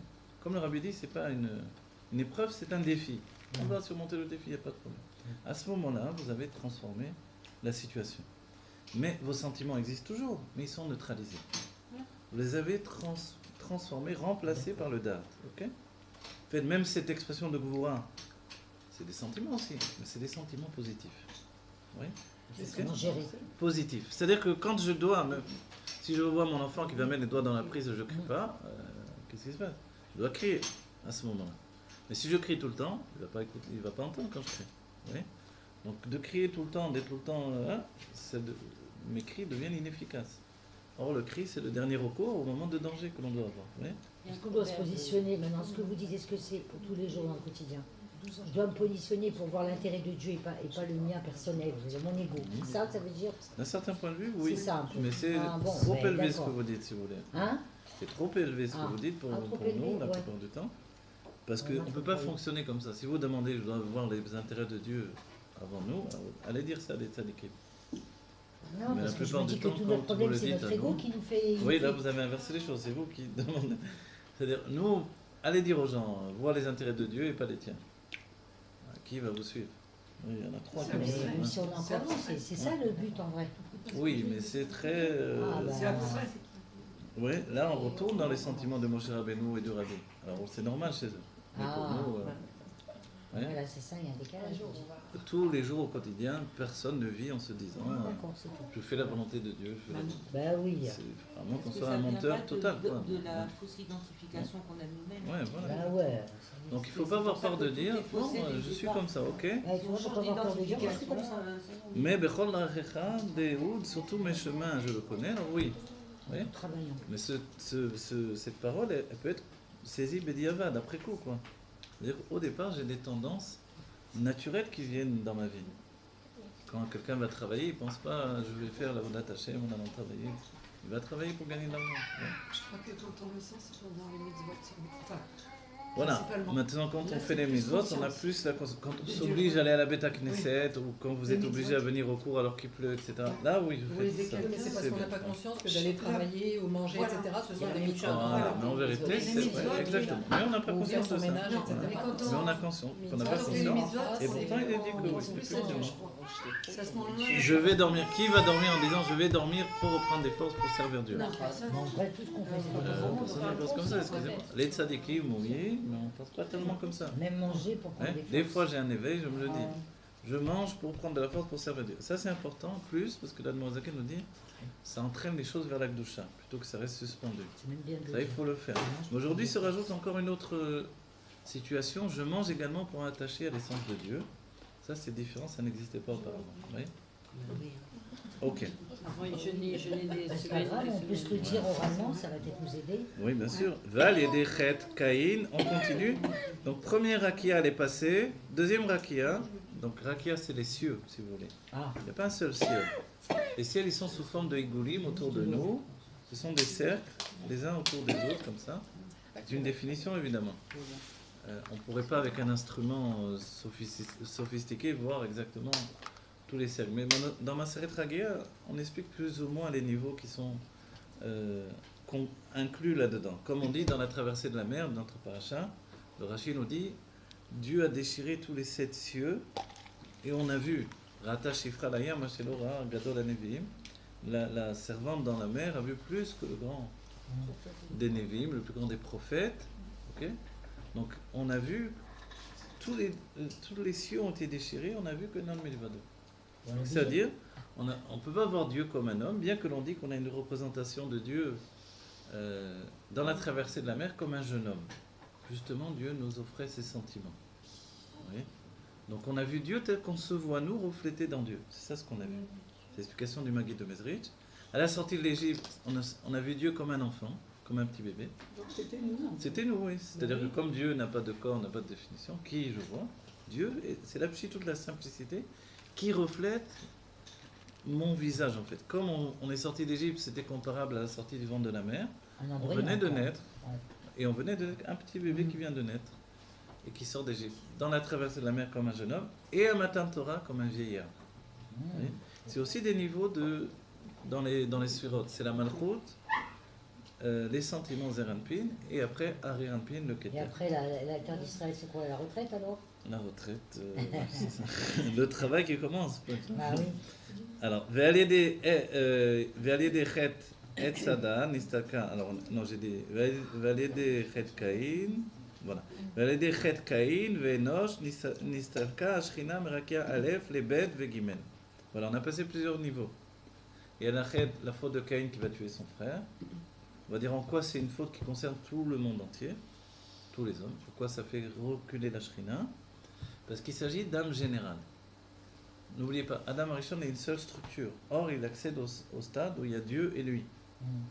De ce fait-là, on voit que la préparation même d'être lui et sa femme, c'est déjà une structure de deux. Vous voyez? Qu'il a entraîné déjà. Mais ensuite... Il a dit à Yeka, ça a dû lui faire drôle, non? Oui, bien sûr. Donc quand tout à coup, il a une notion d'être dans cette dualité, forcément les deux enfants viennent au monde. Lesquels eux-mêmes ont une sœur jumelle, vous voyez? Ceux qui ne savent pas qu'ils sont nés avec des sœurs jumelles disent c'est des histoires parce que d'où ils ont eu des enfants, etc. Voilà. Donc ils sont nés avec une sœur jumelle. Caïn est né, enfin Evel est né avec deux sœurs jumelles. Et l'une des raisons qu'il a tué son frère, c'était 1 pour lui prendre sa sœur, 2 pour lui prendre son troupeau, 3 parce qu'ils étaient en marloquette sur le sujet. Pourquoi deux? Pour lui prendre son troupeau de brebis. 3. Et pourquoi alors ça a changé après, à partir de la Torah? Pourquoi ça a changé quoi? Quoi qui a changé? Parce qu'ils se marient tous avec leurs sœurs jumelles. Ah, au début, ben oui, après ça devient Il n'y avait pas de interdit. fille, il n'y avait rien. Parce que Il y a eu d'autres filles, on pouvait prendre la je vais vous donner juste une base de compréhension, c'est que à partir de Matan Torah sont définies des âmes générales qui vont être la base de toutes les âmes du peuple juif. Et que comme la plupart des corps sont restés en Égypte, qu'un 5e ou un 50e est sorti d'Égypte, ou un 10e, je sais pas comment. Et un 5e, non? Ça dépend comment, il y a deux avis sur ça, mais quoi qu'il en soit, disons un 5e est sorti d'Égypte, ok. Alors on va dire, tout le peuple juif est mort. Ils sont restés là-bas. Ils sont restés là-bas. Dans Makat Rocher, ils sont morts. C'est un rachis méfroid, vous le voyez que dans Rachis. Ok. Mais comment ça se fait que si Moshe il a crié qu'il souffrait de ça, il ne pas? Moshe il aurait dû dire laisse-moi tomber, tu tues le peuple juif en entier. Alors l'explication du Harizal et du Zohar, c'est que toutes les âmes sont sorties, même si tous les corps ne sont pas sortis. C'est-à-dire que les corps qui sont sortis ont été les corps choisis. Les Juifs, à partir de ce moment-là, c'est les Yehudim. D'accord? On est sûr que ceux qui sortent d'Égypte sont des Yehudim. Les autres n'étaient pas des Juifs encore. Mais ils ne sont pas morts au niveau de l'âme. Les âmes de ceux qui sont morts au niveau des corps vont sortir avec ceux qui sortent dans leur... avec leur corps. Ils vont sortir comment, comme ça? Non, ils sont rentrés à l'intérieur. C'est-à-dire que chaque corps des 600 000 hommes adultes, après il y a les femmes, les enfants et les vieillards, chaque homme représente c'est comme une collection d'âmes si vous voulez. Il est chacun comme une âme générale, de laquelle vont sortir 600 000 âmes à nouveau, desquelles vont sortir 600 000 âmes. Donc c'est une reconstruction de l'humanité juive. Ils sont morts dans la Makat Rocher. Ils sont morts et enterrés en Égypte. Ils ne voulaient pas sortir en réalité. En fait, c'était pas ça, accepté. Voilà. C'est-à-dire le corps lui-même, vous vous rappelez les 10 plaies, on a expliqué, c'était pour soumettre l'élément de poussière. Or, le corps est fait de poussière. Donc le corps ne voulait pas se soumettre à Dieu. Tous ces corps qui n'ont pas voulu se soumettre à Dieu, ils sont pas sortis d'Égypte. Ils se sont englobés dans l'obscurité de l'Égypte. Alors c'est quoi les références? Les Rav, c'est les sorciers d'Égypte. Les sorciers d'Égypte qui s'étaient soumis à Dieu. Et ceux-là, ils sont sortis. Ceux-là, ils sont sortis. Ça, c'est on parle là du Rav. Ah pardon, donc alors, voilà, on a dit ça pour expliquer que Caïn et Evel, tous les deux étaient des âmes générales, desquelles vont sortir déjà, c'est-à-dire que quand on dit une âme nouvelle par exemple, une âme nouvelle, elle est nouvelle même si elle était contenue dans Caïn et Evel. Okay? Et qu'ensuite elle va venir la première fois au monde, c'est pas compté comme si elle est un guigoul, une réincarnation. Parce que elles sont considérées comme des âmes, eux-mêmes comme des âmes nouvelles qui n'existaient pas auparavant, mais ils sont la structure d'Adam et Chava, donc des âmes desquelles va commencer l'humanité. Si vous voulez, c'est comme on a vu avec les Shvatim, l'explication du Rabbi. Il y a les Avot, mais les Avot sont trop élevés pour qu'il y ait les spécificités de chaque tribu. Vous voyez? Les Avot, on reçoit tous des Avot, mais ensuite, si on est de tribus de Zevulun, ou de Issachar, ou de Benjamin, ou de Yehuda, chacun on est différent. La différence que l'on voit encore aujourd'hui du peuple juif, les Ashkénazes, les Sfarades, les Tunisiens, les Marocains, les Hongrois, tout ce que l'on voit, ça vient des Shvatim au départ. On a toujours été différents. Bah oui. Voilà, c'est la Yitralkut. D'où La lumière l'ouverture en divine. 12 parties de, Voilà. de la mer. Exactement, exactement, les 12 parties de la mer. Et on a traversé la mer pour revenir du même côté, vous n'oubliez pas. Donc en fait, voilà, on est rentré dans la mer pour le dévoilement qu'on devait obtenir et non pas pour aller de l'autre côté. Ouais. Sinon, on aurait été déjà en Eretz Israël, immédiatement. On a fait l'air des rats. Voilà. Notre Lech Lecha, Excusez-moi, en fait, est jusqu'à vers avec, nous. avant qu'il tue son frère, Mhm. donc on était dans les âmes nouvelles. À partir du moment où la mort elle s'installe dans le monde, Mhm. c'est fini, c'est des réincarnations. Alors voilà, on a dit que malgré ce, si une âme vient la première fois, qui n'était pas dans... C'est parce qu'il y a Elle pas la n'avait pas mort fauté encore. avec Adam Arishon, malgré qu'elle était dans Caïn Vevel, elle est appelée une âme nouvelle. Bah oui. Ok. Il y a une définition, Adam Arishon avait eu des enfants, à part Caïn Vevel, Ah. mais des enfants qui ne s'étaient pas habillés dans des corps. Ah. La Rizal va citer Chizkiyahu Amener et le prophète Yecheskel. D'accord. Alors oui, ils n'étaient pas bien dans les corps. Ils n'étaient pas habillés dans des corps. Ils viennent de la perte de semences d'Adam Arishon, à cause de Plonit, qui lui a enlevé sa semence. Et quand il s'est uni avec Chava de manière physique, ça a enfanté Caïn et Evel. Et un safek, est-ce que Caïn et Evel sont nés dans le Gan Eden et ensuite ils sont sortis avec Adam et Chava, ou est-ce qu'ils sont nés après? La plupart s'entendent de penser qu'ils ont été conçus dans le Gan Eden, mais ils sont nés à l'extérieur. Vous voyez? Ils ont été conçus, ils sont nés à l'extérieur. Voilà. Mais je vous dis ça par rapport aux âmes qui ont précédé, c'est qu'ensuite ils vont rentrer dans Caïn Ve'evel, Yecheskiyahu et Yecheskel Hanavi pour passer à un stade de s'habiller dans les corps. C'est des tzadikim. Leur terme de chosek, c'est parce que quand une âme vient, ne s'est pas habillée dans un corps, elle reste dans toute sa puissance. C'est le corps qui l'affaiblit pour atteindre un niveau d'élévation, mais quoi qu'il en soit, le corps l'affaiblit. Et de quelle tribu on est Aujourd'hui, on va dire, de Yehuda. manière dévoilée, on est de Yehuda. deux tribus. Yehuda, Benyamin, et il y a aussi Lévi, évidemment. C'est-à-dire les Lévim et les Kohanim, c'est une seule tribu de Lévi. Les Lévis sont obligés d'être là. Voilà, ça, c'est les 3 tribus qui sont dévoilées. Et les 10 autres tribus ne sont pas dévoilées. C'est le Enfin, les Mashiach 3 tribus. Hein? C'est le Mashiach qui doit Dans ce guide. Le Mashiach va dire à chacun de quelle tribu on est, effectivement. Ok, donc en fait, ici, il y a la Shrina qui est mistaleket de Aleph, Bet, Gimel, à partir de Caïn et Evel. Donc l'une des raisons essentielles pourquoi Caïn a tué Evel, à cause du fait qu'il n'était pas d'accord sur la vision même de la réalité de ce monde matériel. Ah, ouais. Vous voyez, c'est un héritage de passer d'un monde spirituel à un monde matériel. Tout le sujet, c'est la Shrina réside avec nous, mais est-ce que j'existe à part entière ou non? Evel était dans l'état d'esprit que je n'existe pas réellement et mon passage sur la terre, c'est juste un passage pour accéder à ma véritable définition, qui est la définition de mon être fondu dans Dieu comme une âme. Caïn disait, non, pas du tout. L'essentiel, c'est ce monde-ci. Ouais, ça va enfanter tout l'esprit Mais est-ce que c'est ça, occidental. est-ce que c'est la faute d'Adam qui a engendré que lui, il pense comme ça? C'est normal que ces enfants ont pris tout ce qui Voilà, était c'est ça. la difficulté même de sa situation. De passer d'un niveau de fusion avec Dieu à un niveau de séparation avec Dieu. Donc ça s'est dévoilé dans ces 2 enfants. Ok. Mais d'un certain point de vue, quand Caïn nous dit qu'il n'y a rien d'autre que ce monde, d'un certain point de vue, il nous donne la clé de la Géoula. Exactement. Ce qui va revenir après dans Korah, la même idée que on est tous égaux et ce monde c'est déjà la Géoula. Oui, mais il On comprend bien que c'est une vérité, mais qui avait besoin d'arriver dans le temps propice. Ce n'était pas le temps propice à l'époque. Donc la Shrina se retire d'un niveau à un autre. Vous vous rappelez, Enoch, lui, il a entré l'air, malgré qu'il est écrit Veitrilou likro beshem Hashem. À partir de Enoch, ils ont commencé à... C'est curieux, le texte dit, ils ont commencé à appeler à partir du nom de Dieu, mais en fait, ils ont donné une définition divine à toutes les forces de la nature. Enoch ne pensait pas à la Vodazara au départ, il voulait juste remercier les intermédiaires. Mais de l'intermédiaire, on est passé au stade de la Vodazara. D'accord? La Vodazara, c'est que je ne reçois plus de Dieu, je reçois de l'intermédiaire. Que l'intermédiaire devient une séparation. Ouais. Voilà. Donc c'est ça la Vodazara. Un avoda qui est étranger au service de Dieu.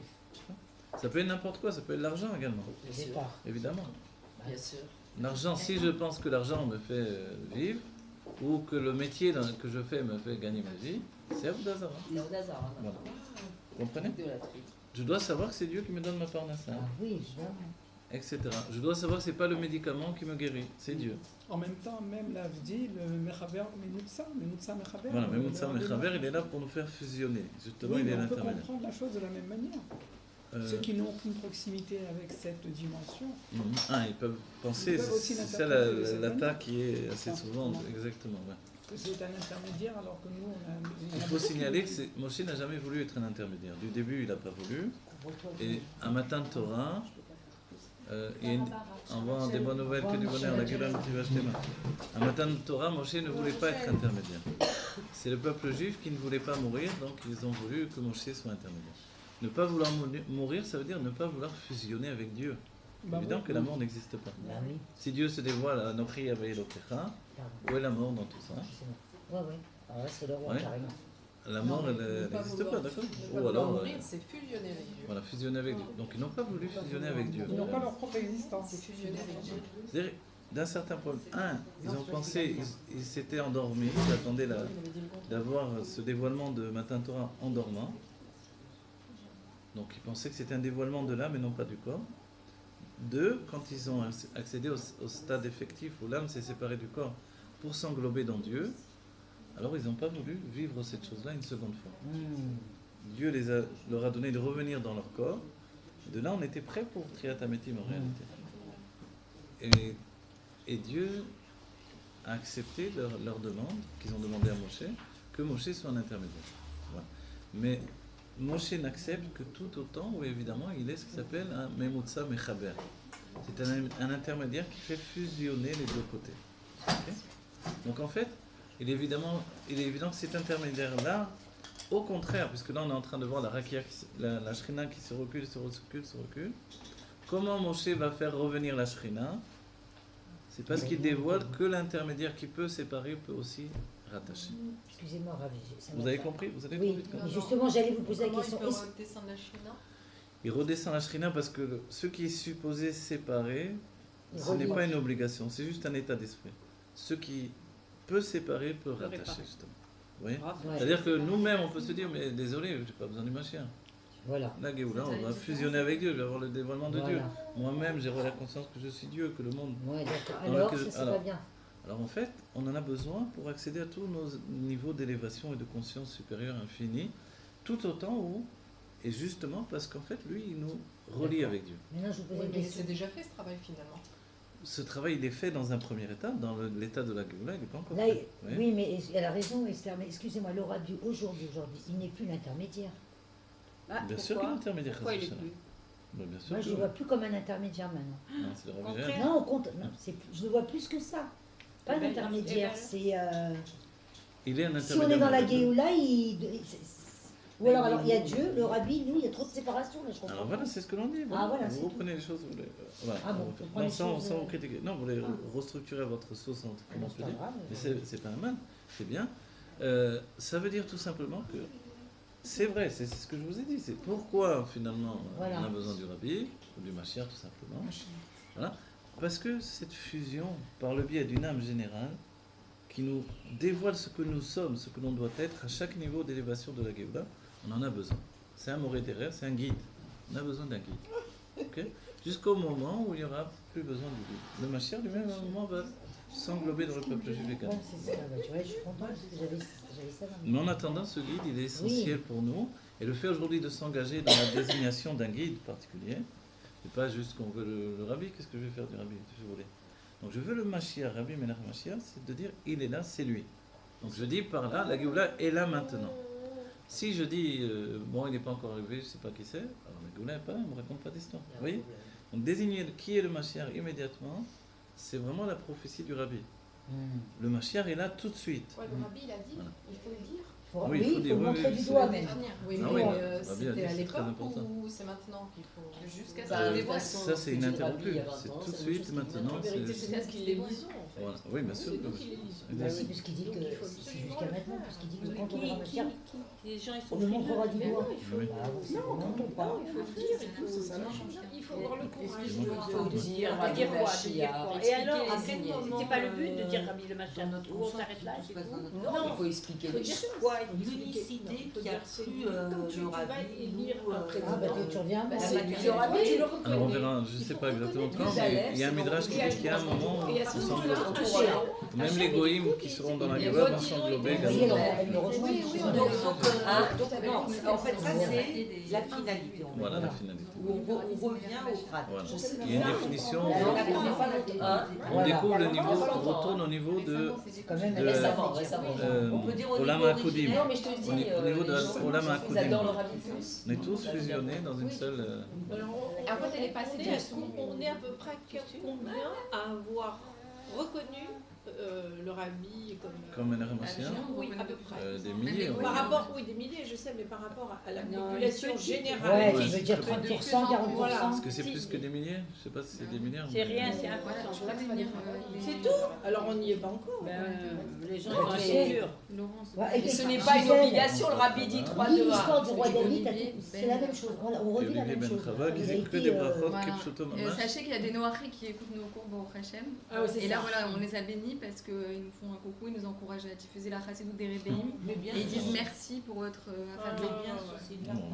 Les Noirs. Les Noirs. Est-ce qu'on va les compter en même temps, on va les compter Dieu a créé le monde pour 6000 ans. les lecteurs du Mashiach, les Noirs, il faut que ce soit le peuple juif. Ça veut dire que Non, c'est le peuple juif. Ça veut dire le peuple Mais juif il leur avait dit qu'il va couronne nous le roi. aider. Il C'est le nous peuple aide. juif qui Voilà. indique au Il nous goïm. aide et Il il y nous en a encourage. plus, Baruch Hashem, il y a de plus en plus de goïms C'est qui pas se- tous, c'est des scientifiques, c'est pas qui des se goïs. Il y a des rallient juifs, des goïs. au Enon Milvado. Et Ouais. ça, c'est une pure merde, c'est une merveille. Exactement. Bravo. Ils viennent pour apprendre justement à la source. À la source. Exactement. Et c'est une grâce à magnifique- Dieu. Pourquoi C'est c'est vraiment, des on goïs les Parce que remercie. c'est pas des goïs, c'est des scientifiques. Juifs et goïs en même temps. Les scientifiques, il n'y a pas que des goïs. Ils ont tous ces scientifiques dévoilés, Dieu sur terre, mieux que nous. Comment ça se fait? Je me suis arrêté au noyau d'avocat. Ça a été opéré en France, opération de très haute opération là-bas, et je prenais un taxi pour aller chez ma sœur à Villiers-sur-Marne, à 25 km. Je suis tombée sur un chauffeur de taxi, un non-juif. J'étais tellement dans la clavoute de ma chire à l'époque, parce que le rabbi nous a dit de partir pour opérer.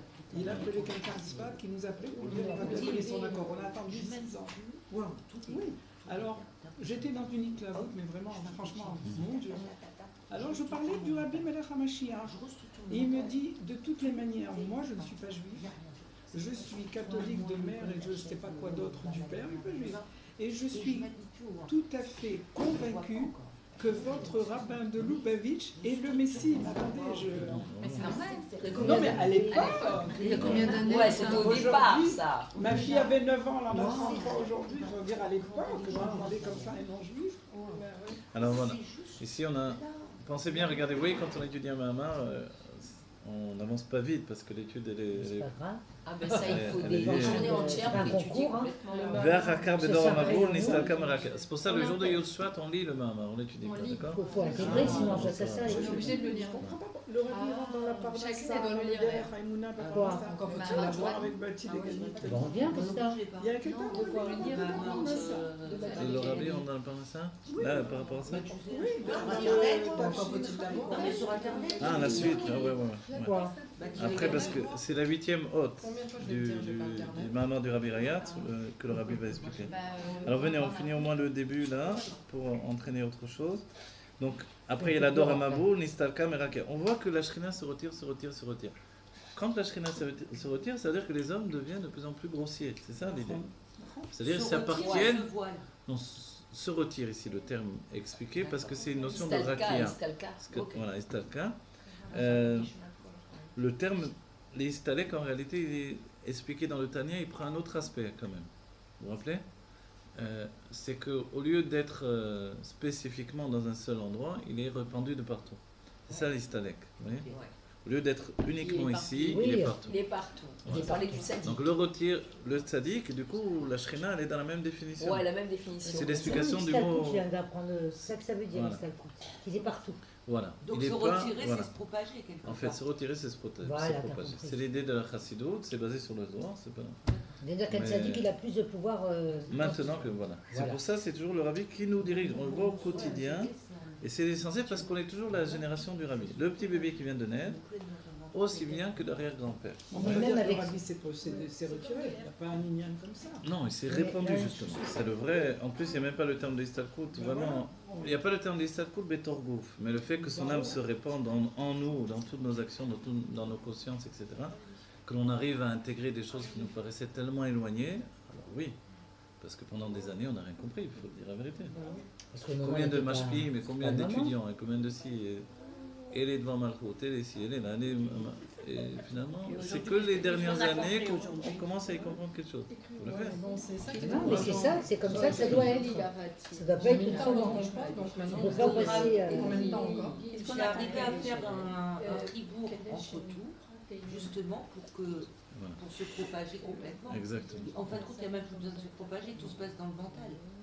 Dès le moment qu'on fait une gymnastique cérébrale et qu'on unifie le tout, à ce moment-là, il n'y a plus d'aucune différence d'Orient. On ne s'est même pas propagé. On a juste fait que changer notre regard. On a ouvert nos yeux. Mais excusez-moi, vas-y. Combien? Mais le rabbi, même avec son corps, il était partout. Oui, bien sûr. Bien sûr. Non, mais par rapport à nous, il était limité dans notre expression. En fait, on doit s'habituer. On doit s'habituer, même si on ne voit pas encore. C'est une gymnastique cérébrale. Mais en n'oubliant pas aussi quelle est la volonté de Dieu de ce monde matériel, comme on a étudié. C'est-à-dire que Dieu désire que ce monde matériel soit le cli du dévoilement du Dat Elion et du Dat Arton par le dévoilement de l'essence. Alors c'est vivre le 1 dans l'individualité de chaque chose. Exactement. Donc, parce que jusqu'à présent, l'idée, elle était fuyons le Dat Arton vers le Dat Elion. Vous vous rappelez ? C'était ça. Mais c'est ce qui s'est passé. Non, voilà. En Égypte, l'idée, elle était on fuit le monde inférieur, la conscience inférieure où Dieu n'est pas là. Donc on est en Égypte. Okay. Donc on est jusqu'au cou dans la matière en train de... Voilà. Et allons vers Dieu. Du coup, qu'est-ce qui s'est passé? Le monde matériel avait disparu. Mais ils l'ont très mal vécu. À tel point qu'il y a eu la faute du Vaudorf pour réintégrer le désir du monde matériel. Rentrer dans le pour pouvoir faire les idées. Exactement, voilà. Donc du coup aujourd'hui on dit ne quitte plus le Dat Arton, mais dévoile le Dat Elion dans le Dat Arton. Dévoile que tout est Dieu, mais dans ce monde. Voilà. Pas comme avant, viens je fuis ce monde pour dévoiler que tout est Dieu. Comme le Moussard et la Chassidoute en fait. Éloigne-toi du mal, quoi. Genre, on pourrait dire ça. Mais quelque part, là on agit. Que spirituellement, on nie la volonté de Dieu. Pour les deux. On a dit, vous rappelez, la volonté de Dieu est qui est ça, parce que c'est sa volonté d'être dévoilée dans ce monde. En accueillant le tout, on proclame la royauté. Donc sa volonté c'est d'être dévoilée dans nos personnalités également, par lesquelles on fait des rabattages. Okay? Voilà. C'est pour ça que Moshe était différent des Avot. Il a affirmé immédiatement un caractère personnel. Non, alors le temps que chacun fasse Dira, Betartoni. Non, il suffit de 1, 2 ou 3, ce que dit le rabbin. 1, 2 ou 3 qui accèdent à cette conscience que tout est Dieu au sein même de la réalité, et ça y est. Mais pourtant, Dieu, son plan, il a marché jusqu'à présent. Alors pourquoi il n'irait pas jusqu'à l'an 6000, puisqu'il a créé le monde pour 6000 ans? Parce que justement, on a le droit d'exiger que la Géoula vienne avant son temps. Pas jusque-là, je veux dire, ça, c'est le cas le plus extrême qui est de présent. Mais voilà, ça dépend de nous. Comme on prend le Shabbat, les sages vous ont dit que c'est comme on prend le Shabbat avant son temps. Vous savez qu'on prend tous le Shabbat avant son temps. Personne n'attend la nuit pour prendre Shabbat. Oui, normalement, on devrait attendre la nuit pour prendre le Shabbat. Or, on le prend toujours à l'avance. Même celui qui, au dernier moment, on va faire encore un travail dans la Shkia, c'est pas encore Shabbat dans la Shkia. Donc, on prend toujours le Shabbat avant son temps. La même chose, la Géoula qui est appelée Yom Shekulo Shabbat ou Menucha Lechei Olamim, on la prend avant son temps également, cette Géoula. C'est normal. Okay? Mais avant son temps, auparavant, c'était pas configuré par rapport à l'âme des gens qui existaient à cette époque-là, au réceptacle qu'ils avaient justement. Parce que les gens ne voulaient pas encore affirmer le droit au bonheur et à l'individualité. Oui? Donc quand on arrive à ce stade-là, ça y est, notre âme animale n'est plus un problème. Elle veut la Géoula. Vous croyez que l'âme animale, avant, elle voulait la Géoula? Ça n'existait pas. Elle ne voulait pas la Géoula. Pourquoi faire? Pour disparaître? Elle ne voulait pas. Donc ça dépend que de notre volonté. En fait, comme on a redéfini la Géoula... Bon, si on lui explique, elle va quand même continuer à exister. Voilà, parce qu'on a redéfini la Géoula finalement. On redéfinit une nouvelle Géoula qui n'était pas celle d'auparavant. Voilà. Auparavant, il fallait quitter le monde. Donc c'est vraiment Les quelque bien-être chose du monde. Là, Manuel a dit laisse-moi tranquille, ta Géoula. On n'a pas tourné une page, on a ouvert un livre. Là, c'est vraiment le cas de le dire. Mais maintenant, il faut lui dire qu'elle Non, va mais c'est continuer ça. à vivre. Voilà, maintenant, non, Donc, au contraire. faut Le monde matériel, tu vas l'avoir. Pas qu'elle est perdue. Tout ce que tu veux, tu vas l'avoir exactement pareil. Mais ce monde matériel va dévoiler Dieu. C'est tout. C'est le point de différence. Mais en fait, c'est quand dans notre esprit, on est dans un état de séparation des choses, la vie, la mort, l'obscurité, la lumière. C'est dans cet état d'esprit que, quelque part, on recule notre propre délivrance. Dès le moment qu'il n'y a plus toutes ces notions qui sont utopiques, alors, à ce moment-là, on a tout, on est tout, et c'est maintenant. Exactement, c'est maintenant. Et on doit découvrir ce qui est extraordinaire. Et c'est là l'avancée qu'on en a pris par rapport même à peut-être une semaine auparavant. C'est que, en ayant étudié un maman du Rabbi dans le séminaire Mashpia, on a vu que la volonté du Rabbi, c'est que, qui dévoile la volonté de Dieu, de nous donner accéder à cette conscience. La nécessité de la réalité. Vous voyez? Parce que jusqu'à présent, a priori, on a réfuté l'idée de la réalité, puisque Enon Milevado. Et le Rabbi nous ramène à cette nécessité d'affirmer la réalité pour y dévoiler que Enon Milevado. Et c'est nos Sefarim.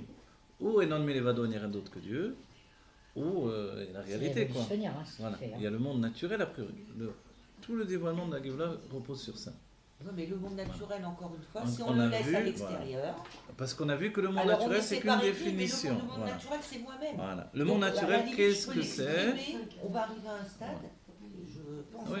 où on va pouvoir exprimer le monde naturel et le reformuler à notre guise.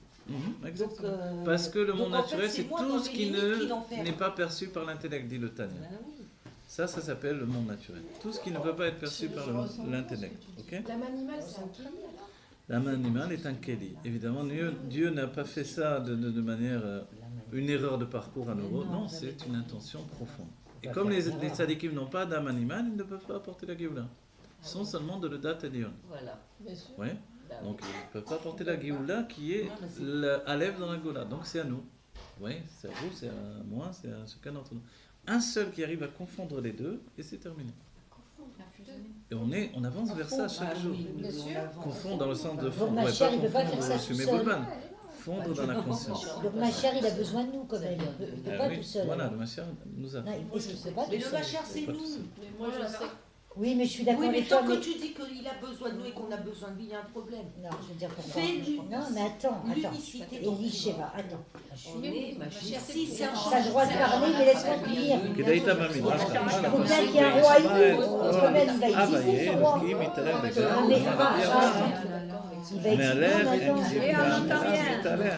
כ"ט ואזיל, כ"ט ואזיל, וחקר עמדו שבעה צדיקים, והורידו את השכינה למטה. Ensuite sont venus 7 tzadikim qui ont descendu la shrina de Rakia en Rakia. Donc il y a eu un élément, ne faites pas pleurer le bébé s'il vous plaît. Il y a eu un niveau où la shrina se retire et puis la shrina revient de 7 niveaux. La shrina revient de 7 niveaux grâce à 7 tzadikim. 7 tzadikim, c'est 7 niveaux d'affirmation du divin dans une réalité différente à chaque fois, dans une génération différente. La génération de Moshe Rabbeinu n'est pas comme la génération d'Abraham, qui n'est pas comme la génération de Lévi, etc., ni de Yaakov Avinu. Chaque fois, c'est différent. L'Agdara, la structure est différente. Dans la génération du Melech HaMashiach aujourd'hui, elle est différente de toutes celles qui ont précédé. On est revenu au niveau où la Shrina Betartoni Maïta. On est revenu, et c'est ça la définition du Sel, on est revenu au commencement du monde. La définition des sages, Olam Keminago Noeg. Le monde redevient un Gan Eden, il se comporte d'après son comportement initial. Le monde redevient un Gan Eden, voilà. Donc du coup, je peux à nouveau prendre possession de ce monde sans être un charlatan dans le service de Dieu. Je peux aimer Dieu et vouloir manger de la viande pour avoir de la force. Je peux aimer Dieu et de temps en temps prendre un bout de chocolat pour avoir du sucré. Aujourd'hui, c'est clair. Voilà. Donc en fait, j'ai besoin du monde parce que ce monde, c'est avec ce monde que je vais à la rencontre de Dieu. Mais excusez-moi, Rav, non, parce que je reviens à ce qu'elle disait. Elisheva m'a perturbé. Le Mashiach, quand même, à la fin des... Non. Elle me dit, le Mashiach, c'est toi, bien sûr, mais il va exister. Oui, bien sûr. Que oui. Alors, on va bien le proclamer, on va le montrer du doigt. Est-ce que c'est... Oui, bien sûr. Non, bien sûr qu'on l'a dit. Oui. Voilà, tu vois, je t'ai dit, c'est toi, le Mashiach. C'est une projection de ce qu'on est. Mais non, il va exister. Oui et non, voilà, dans les deux sens. Oui, pour l'unité, et en même temps de la volonté de Dieu. soi-même, Mais bien sûr que oui, et bien sûr que la volonté de Dieu, elle a son propre aspect de dévoilement. Et après, il y a un moment où tout fusionne. Après, évidemment, quand on va le voir. Elisheva est déjà dans la Géoula depuis longtemps. Non, mais elle veut retourner au Adam Arishon à Echad. Évidemment qu'elle va retourner. Mais il y a un pas, on y est. Non, mais en fait, il n'y a même plus de notion de haut et de bas. Ça, de retourner, de venir. Non, mais c'est là-bas qu'il faut travailler. Il faut changer notre pensée. Bon, mesdames, voilà, on a juste entamé pour que l'on pénètre avec tout ça dans Yud Shvat. Yud Shvat, c'est le moment de notre Géoula personnelle. N'oubliez pas, Yud Shvat, c'est Rosh Hashanah Laïd Kashrut. C'est à ce moment-là qu'on renouvelle notre attachement au Rabbi Melech Mashiach. Quelle est la différence de la génération du Rabbi Melech Mashiach? C'est une génération qui est née pour accueillir la Géoula. Ce qui nous entraîne dans le fait d'accueillir la Géoula, c'est d'abord la conscience que Enon Milivado, donc il n'y a pas de difficulté de vivre dans un monde qui est un monde divin, okay? Même si ce monde divin a un aspect matériel, c'est la volonté de Dieu que le monde divin est un aspect matériel, mais maintenant je dois dévoiler l'âme du monde, et l'âme du monde c'est la Géoula, c'est Mashiach, c'est Dieu lui-même dans son essence, et l'essence de Dieu se dévoile par le biais de Pnimiutatik, l'intériorité du Keter de Dieu, c'est-à-dire l'intériorité du plaisir. Donc dans la Géoula on aura deux aspects. Le dévoilement de l'essence, ça veut dire l'essence qui est un état absolu et le plaisir de vivre l'essence. D'accord? L'essence et le plaisir. L'essence et le plaisir sont deux niveaux dégagés, deux niveaux qui fusionnent, deux niveaux qui s'intègrent. D'accord? Et ça, c'est notre vie d'aujourd'hui. Dans la Géoula, on aura ce niveau-là. C'est comme de dire Ikar Shechina Batar Solim Aïta. Maintenant, c'est plus Aïta, la Shrina, elle est totalement ici, de nouveau, grâce au 7e Rabbi, qui est du niveau de la Malchut, de la royauté, de la révélation de la Géoula. Et la révélation de la Géoula, c'est révéler que Enon Milivado. D'accord? Au sein même de cette réalité qui, auparavant, m'empêchait d'affirmer que Non Milivado. Non Milivado, alors vas-y, qu'est-ce qui se passe dans le monde? Donc en fait, les deux peuvent très bien exister, parce que finalement, tout est miné ou bé. Là, on rejoint. Miné ou bé, vous savez ce que ça veut dire? Tout n'est qu'une conscience intérieure à l'intérieur de Dieu. D'accord? Et nous sommes le fruit de cette conscience, et nous réalisons la volonté de cette conscience divine. Voilà, que l'on soit prêt, chacun d'entre nous, à la Géoula Mitiv Vashlema. La 10e génération, c'est nous, dans notre aspect divin de Géoula, habillé dans un corps matériel qui sera lui-même supérieur à notre âme. Amen. Évidemment, il n'y aura plus de problèmes psychologiques, il n'y aura plus de crainte, il n'y aura plus de larmes sur les visages, et on aura atteint la perfection de notre corps, qui dépasse bien de très très loin la perfection de notre âme, laquelle sera également dans son état de perfection absolue. Voilà, on souhaite dès aujourd'hui, immédiatement, chacun d'entre nous, le bien tangible et véritable de la Géoula Mitiv Vashlema, que l'on dise tous au Rabbi Melech Mashiach. Amen. Yud Shvat est déjà aujourd'hui, Yechi Adonai. Mais Rav, on est bien